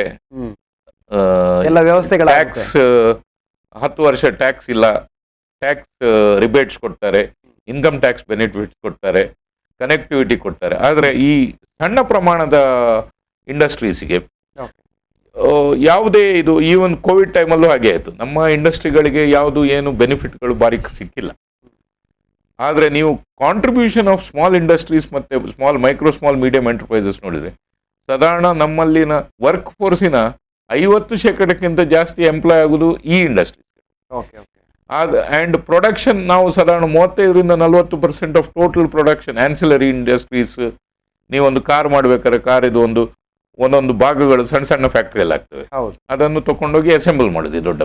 ಇಂಥ ಫ್ಯಾಕ್ಟ್ರಿಗಳು ತುಂಬ ಇದೆ. ಆದರೆ ಈ ಫ್ಯಾಕ್ಟ್ರಿಗಳಿಗೆ ಅವುಗಳಿಗೆ ಸಿಕ್ಕಬೇಕಾದ ಗೌರ್ಮೆಂಟಿನ ಅಟೆನ್ಷನ್ ಇವತ್ತಿಗೂ ಸಿಕ್ಕಿಲ್ಲ. ಇಂಟ್ರೆಸ್ಟ್ ರೇಟ್ಸಲ್ಲಿ ಸಬ್ಸಿಡಿ ಆಗಲಿ, ಲ್ಯಾಂಡ್ ಅಲಾಟ್ಮೆಂಟಲ್ಲಿ ಸ್ವಲ್ಪ ಪ್ರಯಾರಿಟಿ ಆಗಲಿ, ಅಥವಾ ಈ ಪ್ರೈಸ್ ಪ್ರಿಫರೆನ್ಸ್ ಹೇಳ್ತಾರೆ. ಅವ್ರು ಹೇಳ್ತಾರೆ ಯಾವುದೇ ದೊಡ್ಡ ಫ್ಯಾಕ್ಟ್ರಿ ಏನಾದ್ರು ಸಾಮಾನು ತಗೊಳ್ಬೇಕಿದ್ರೆ ಅವರು ಸಣ್ಣ ಇವ್ರ ಹತ್ರ ತಗೊಳ್ಳುವಾಗ 15% ಜಾಸ್ತಿ ರೇಟಲ್ಲಿ ತಗೊಳ್ಬೋದು. ಆದರೆ ಆ ಲಿಮಿಟ್ ಇರೋದು 10% 15%. ಆದರೆ ಫೈನಲಿ ನೆಗೋಷಿಯೇಟಿಂಗ್ ಟೇಬಲಿಗೆ ಹೋಗುವಾಗ ಇದು ನಡೆಯುವುದಿಲ್ಲ. ಇದು ಬರೀ ಥಿಯರಿಯಲ್ಲಿ ಮಾತ್ರ ಇದೆ. ಇದಕ್ಕೆ ಏನು ಕರೆಕ್ಟಾಗಿ ಪ್ರೊಸೀಜರ್ ಮೆಕ್ಯಾನಿಸಮ್ಗಳು ಇಲ್ಲ. ಇದನ್ನೆಲ್ಲ ಸ್ವಲ್ಪ ದೃಢಪಡಿಸು. ಈ ರೀತಿಯ ಈ ಬಾರಿಯೂ ಕೂಡ ಅದಕ್ಕೆ ಬೇಕಾದಂಥ ಉತ್ತೇಜನ ಸಿಗ್ಲಿಲ್ಲ. ಕೆಲವೇ ನಿಮಿಷಗಳಿದೆ, ನಾನು ಮುಗಿಸ್ಬಿಡ್ತೀನಿ. ಇನ್ನು ಹಸಿರು ಇಂಧನದ ಬಗ್ಗೆ ಅಂದ್ರೆ ಅದರ ಮಹತ್ವವನ್ನು ಈ ಬಾರಿಯ ಬಜೆಟ್ನಲ್ಲಿ ಯಾವ ರೀತಿ ಮಂಡಿಸಿದ್ದಾರೆ ಅಂತ. ಈಗ ಸ್ವಚ್ಛ ಇಂಧನ ಅಂತ ಹೇಳ್ತಾರೆ. ಅದಕ್ಕೆ ಅವರು ಇಂಧನ ಪರಿವರ್ತನೆ ಅಂದ್ರೆ ಟ್ರಾನ್ಸಿಷನ್. ಈಗ ಒಂದು ಇಂಧನದಿಂದ ಆ ಒಂದು ಯಾವುದೇ ಉದ್ಯಮ ಬೇರೊಂದು ಉದ್ಯಮಕ್ಕೆ ಹೋಗುವಾಗ, ಈಗ ನಿಮಗೆ ನೋಡಿ MCF ಫುಲ್ ಎಲೆಕ್ಟ್ರಿಸಿಟಿ ಇದ್ದದ್ದು ಈಗ ಅದು ಪೈಪ್ಲೈನ್, ಇದು ಕೋಲ್ ಬಳಸ್ತಿದ್ದದ್ದು ಪೈಪ್ಲೈನ್ ನಿಂದ ಅದರದ್ದು ಪ್ರೊಡಕ್ಷನ್ ಸ್ಟಾರ್ಟ್ ಆಗ್ತಾ ಇದೆ. ಹೀಗೆ ಇಂಧನ ಪರಿವರ್ತನೆ ಇಂಥದಕ್ಕೆ 35,000 ಕೋಟಿ ಇಟ್ಟಿದ್ದಾರೆ. ಅಂದ್ರೆ ಸ್ವಚ್ಛ ಇಂಧನಕ್ಕೆ ಹೆಚ್ಚು ಆದ್ಯತೆ ಕೊಡ್ತಾ ಉಂಟು. ಮತ್ತು ನಾವು ಸ್ವಲ್ಪ ಉದ್ಯೋಗ ಆಗ ಬಂತು, ಪ್ರಧಾನಮಂತ್ರಿ ಕೌಶಲ್ಯ ವಿಕಾಸ್ ಯೋಜನೆ ಅಂತ ಮಾಡ್ತಾರೆ. ಅದರಲ್ಲಿ ಅವರು 30 ಸ್ಕಿಲ್ ಇಂಡಿಯಾ ಅಂತಾರಾಷ್ಟ್ರೀಯ ಕೇಂದ್ರಗಳನ್ನು ಬೇರೆ ಬೇರೆ ರಾಜ್ಯಗಳಲ್ಲಿ ಸ್ಥಾಪಿಸ್ತೇವೆ. ಅದು ಉದ್ಯೋಗ ಯಾವ ರೀತಿ? ಅದು ಆಯಾ ಸ್ಕಿಲ್ ಇಂಡಿಯಾ ಅಂದ್ರೆ ಅದು ಈಗ ಏನು ಕೌಶಲ್ಯ ವರ್ಧನೆಗೆ ಅವರು ತರಬೇತಿ ಕೊಡ್ತಾ ಇದ್ದಾರೆ. ಬಹುಶಃ ಅದರ ಬಗ್ಗೆ ಆ ಪ್ರಸ್ತಾವ ಅಷ್ಟೇ ಇದೆ. ಅದನ್ನು ಯಾವ ಎಲ್ಲ ವಿಭಾಗಗಳಲ್ಲಿ ತರಬೇತಿ ಕೊಡ್ತೇವೆ ಅಂತ ಹೇಳಿಲ್ಲ. ಬಟ್ ಅದು ಒಂದು ಅನುಷ್ಠಾನಗೊಂಡ್ರೆ ಏನಾದ್ರೂ ಒಂದು ಬದಲಾವಣೆ ಆಗ್ಬೋದು. ಆಮೇಲೆ ರೈಲ್ವೆಗೆ ನೋಡಿ 2.4 ಲಕ್ಷ ಕೋಟಿ ರೂಪಾಯಿ ಕೊಟ್ಟಿದ್ದಾರೆ. ರಕ್ಷಣಾ ಬಜೆಟ್ ಅನ್ನು 13% ಹೆಚ್ಚಿಸಿದ್ದಾರೆ. ಆಮೇಲೆ ಸಾಮಾಜಿಕ ಯೋಜನೆ ಒಂದಿದೆ, ಹರ್ ಘರ್ ನಲ್ ಸೆ ಜಲ್ ಅಂತ ಹೇಳಿ 60,000 ಕೋಟಿ ಕೊಟ್ಟಿದ್ದಾರೆ. ಇನ್ನು ನಮ್ಮ ಈ ಕೋಸ್ಟಲ್ ಭಾಗದಲ್ಲಿ ಸಿಗಡಿ ಸಾಕಣೆ ಮಾಡ್ತಾರೆ. ಇಲ್ಲಿ ಅದನ್ನು ರಫ್ತು, ಅದರಲ್ಲಿ ಬೇರೆ ಬೇರೆ ಸೈಜ್ ಇದೆ. ಈ ರಫ್ತು ಉತ್ಪಾದನೆಗೆ ಬೇಕಾಗಿ ನೀವು ಸಿಗಡಿ ಸಾಕಾಣಿಕೆಯಲ್ಲಿ ಅದು ಕೆಲವು ಅದಕ್ಕೆ ಬೇಕಾದಂಥ ಸಾಕಾಣಿಕೆಯ ಕೆಲವು ಸಾಮಗ್ರಿಗಳು ಆಮದಾಗ್ತವೆ. ಅದರ ಸುಂಕ ಕಡಿಮೆ ಮಾಡಿದ್ದಾರೆ. ಸೊ ರಫ್ತು ಉತ್ತೇಜನ ಮಾಡಲಿಕ್ಕೆ ಇದು ನನಗೆ ಕಾಣ್ತದೆ ನಮ್ಮ ಭಾಗದ ಸಿಗಡಿ ಸಾಕಾಣಿಕೆದಾರರಿಗೆ ಒಂದು ತಕ್ಕ ಮಟ್ಟಿನ ಒಂದು ರಿಲೀಫ್ ಅಂತ ಹೇಳಿ ನನಗೆ ಕಾಣ್ತದೆ. ಮತ್ತು ಅವರು ಇಡೀ ಬಜೆಟ್ ಅನ್ನು ಸಪ್ತಋಷಿ ಅಂತ ಹೇಳಿ ಒಂದು ಅಂಶಗಳ ಮೇಲೆ ನಾನು ಮಾಡಿದ್ದೇನೆ ಅಂತೇಳಿ ಹೇಳ್ತಾರೆ ಅವರು. ಹಾಗಾಗಿ ಅದಕ್ಕೆ ಒಂದು ನಿಯಮಿತ ಕಾಲಾವಧಿ ಇದೆ. ಆಮೇಲೆ ಅವರು 7 ಆದ್ಯತೆಗಳನ್ನು ಪಟ್ಟಿ ಮಾಡ್ತಾರೆ. ಅದರಲ್ಲಿ ಎಲ್ಲರನ್ನು ಒಳಗೊಳ್ಳುವ ಬೆಳವಣಿಗೆ ಅಂತ ಹೇಳ್ತಾರೆ. ಅರ್ಹ ಎಲ್ಲರಿಗೂ ಸವಲತ್ತು ತಲುಪಿಸುವುದು ಅಂದ್ರೆ ಲಾಸ್ಟ್ ಮೈಲ್ ತನಕ ಸವಲತ್ತು ತಲುಪಿಸುವುದು ಅಂತ ಹೇಳ್ತಾರೆ. ಮೂಲಸೌಕರ್ಯ ಹೂಡಿಕೆ ಉತ್ತೇಜನೆ, ಅದರಲ್ಲಿ ಹಸಿರು ವೃದ್ಧಿ, ಯುವ ಶಕ್ತಿ, ಹಣಕಾಸು ವಲಯ, ಹೀಗೆ. ಮತ್ತು ಆಹಾರ ಭದ್ರತೆಯನ್ನು 2020 ಈಗ ಏನು ಉಚಿತ ಇದೆ ಅದನ್ನ 2024 ಅವರು ವಿಸ್ತರಿಸಿದ್ದಾರೆ. ಸೊ ಒಟ್ಟು ಬಜೆಟಲ್ಲಿ ನೋಡುವಾಗ ನಿಮಗೆ ಪಾಸಿಟಿವ್ ಇದೆ, ನೆಗೆಟಿವ್ ಇದೆ. ಅದನ್ನು ನೀವು ಎಲ್ಲವೂ ಪಾಸಿಟಿವ್ ಆಗಲಿಕ್ಕೆ ಸಾಧ್ಯ ಇಲ್ಲ, ಎಲ್ಲವನ್ನು ಸಂತೃಪ್ತಿ ಮಾಡೋ ಬಜೆಟ್ ಆಗಲಿಕ್ಕೆ ಸಾಧ್ಯ ಇಲ್ಲ. ಒಟ್ಟಾರೆ ನೀವು ನೋಡುವಾಗ ಒಂದು ಚುನಾವಣೆ ಎದುರು ಇರುವುದರಿಂದ ಸ್ವಲ್ಪ ಒಂದು ಉತ್ತೇಜನಕಾರಿ, ಏನೋ ಒಂದು ಸಮಾಧಾನಕಾರಿ ಬಜೆಟ್ ಅಂತ ಕಾಣ್ತದೆ. ಕೊನೆಯದಾಗಿ ಏನು ಹೇಳ್ತೀರಾ ಸುಮಿತ್ ಅವರು? ಅದೇ ಈ ನೀವು ಗ್ರೀನ್ ಎನರ್ಜಿ ಬಗ್ಗೆ ಹೇಳಿದ್ರಿ. ಈ ಹೈಡ್ರೋಜನ್ ಎನರ್ಜಿ ಮತ್ತೆ ಸೋಲಾರ್ ಎನರ್ಜಿ ಬಗ್ಗೆ ತುಂಬಾ ಫೋಕಸ್ ಇದೆ. ಭಾರತ ತುಂಬಾ ವೇಗವಾಗಿ ಸಾಗ್ತಾ ಇದೆ. ಅದಕ್ಕೆ ಇನ್ನೂ ಫೋಕಸ್ ಕೊಟ್ಟಿದ್ದಾರೆ, ಇಂಪೆಟಸ್ ಕೊಟ್ಟಿದ್ದಾರೆ. ಮತ್ತೆ ಜನರಲ್ ಆಗಿ ಹೇಳಿದ್ರೆ ಬಜೆಟ್ ನಾನು ಹಾಳು ಹೇಳೋದಿಲ್ಲ, we are much better than average. ನನ್ನ ಪ್ರಕಾರ ಈ ಬಜೆಟ್ಗೆ ಒಂದು ಮಾರ್ಕ್ ಕೊಡಬೇಕಾದ್ರೆ ನಾನು 10ರಲ್ಲಿ 9 ಕೊಡೋದಿಲ್ಲ, ಆದರೆ ಒಂದು 6ರಿಂದ 7 ಹೇಳಿ ಒಂದು ಸ್ಕೇಲಲ್ಲಿ ಹೇಳ್ಬೋದು. ಮತ್ತೆ ನೀವು ಕಾರಣಾಂತರಗಳಿಂದ ಇಲೆಕ್ಷನ್ ಇಯರ್ ಆಗುವಾಗ ಸ್ವಲ್ಪ ಸ್ಪೆಸಿಫಿಕಲಿ ಅವರು ಬಜೆಟ್ ಸ್ವಲ್ಪ ಒಳ್ಳೆದೇ ಇರ್ತದೆ, ಎಲ್ರಿಗೂ ಇನ್ಕ್ಲೂಡ್ ಆಗುವ ರೀತಿ. ಹೌದು, ಇಟ್ ಈಸ್ ಅಂದ್ರೆ ಇನ್ಕ್ಲೂಸಿವಿಟಿ ಇರ್ತದೆ. ಒಟ್ಟಾರೆ ಈ ಬಾರಿಯ ಬಜೆಟ್ನ ಬಗ್ಗೆ ಒಂದಷ್ಟು ಚರ್ಚೆಗಳು ಬಂತು. ಹಾಗೆ ಇಬ್ಬರು ಅತಿಥಿಗಳು ಕೂಡ ಅವರ ಜ್ಞಾನಕ್ಕೆ ಯಾವ ರೀತಿ ತಿಳಿದಿದೆ, ಜೊತೆಗೆ ಈ ಹಿಂದಿನ ಬಜೆಟ್ ಇರ್ಬೋದು, ಜೊತೆಗೆ ಈ ಬಾರಿಯ ಬಜೆಟ್ನಲ್ಲಿ ಯಾವ ರೀತಿಯ ಪರಿಣಾಮಗಳು ಇರ್ತದೆ, ಜನರಿಗೆ ಯಾವ ರೀತಿಯ ಪ್ರಯೋಜನ ಇದೆ ಎಲ್ಲವನ್ನು ಕೂಡ ತಿಳಿಸ್ಕೊಟ್ರು. ಹಾಗಾಗಿ ನಾನು ಸುಮಿತ್ ಅವರಿಗೆ ಸ್ಪೆಷಲಿ ಧನ್ಯವಾದಗಳನ್ನು ತಿಳಿಸ್ತಾ ಇದ್ದೇನೆ ನಮ್ಮ ಕಾರ್ಯಕ್ರಮಕ್ಕೆ ಬಂದು ಮಾಹಿತಿಯನ್ನು ನೀಡಿರೋದಕ್ಕೆ. ಹಾಗೆಯೇ ಹಿರಿಯ ಪತ್ರಕರ್ತರಾದ ಜಯರಮೇಶ್ ತಮಗೂ ಕೂಡ ಧನ್ಯವಾದಗಳನ್ನು ತಿಳಿಸ್ತಾ ಇದ್ದೇನೆ. ವೀಕ್ಷಕರೇ, ನೋಡಿದ್ರಲ್ಲ ಈ ಬಾರಿಯ 2023ರ ಕೇಂದ್ರದ ಬಜೆಟ್ ಅನ್ನುವಂಥದ್ದು ಯಾವ ರೀತಿಯಲ್ಲಿದೆ, ಜೊತೆಗೆ ಚುನಾವಣೆಯ ಹೊಸ್ತಿಲು ಅನ್ನುವಂಥದ್ದು ಇದೆ, ಅದು ಕೂಡ ಕೇಂದ್ರ ಸರ್ಕಾರದ ಗಮನದಲ್ಲಿದೆ. ಈ ನಡುವೆ ಸಮಗ್ರ ಅಭಿವೃದ್ಧಿ ಅನ್ನುವಂಥದ್ದು ಆಗ್ಬೇಕನ್ನುವಂಥ ದೃಷ್ಟಿಯಲ್ಲಿ ಇಟ್ಕೊಂಡು ಈ ಬಾರಿಯ ಬಜೆಟ್ ಅನ್ನ ಮಾಡಿದೀವಿ, ಎಲ್ರಿಗೂ ಕೂಡ ಫೋಕಸ್ ಮಾಡಿಕೊಂಡೇ ಬಜೆಟ್ ಅನ್ನ ಮಾಡಿದೀವಿ ಅನ್ನುವಂಥದ್ದನ್ನ ಕೇಂದ್ರ ಸರ್ಕಾರ ಹೇಳ್ತಾ ಬಂದಿದೆ. ಒಟ್ಟಿನಲ್ಲಿ ಭಾರತ ದೇಶ ಒಂದು ಒಳ್ಳೆಯ ಅಭಿವೃದ್ಧಿಯ ಪಥದಲ್ಲಿ ಸಾಗಲಿ ಅನ್ನುವಂಥ ಆಶಯದ ಜೊತೆಗೆ ಇದಾಗಿತ್ತು ಇವತ್ತಿನ ವಿಶೇಷ ಸುದ್ದಿ ಹಾಗೂ ಮನೋರಂಜನೆಗಾಗಿ ನೋಡ್ತಾ ಇರಿ ಸ್ಪಂದನ ಟಿವಿ.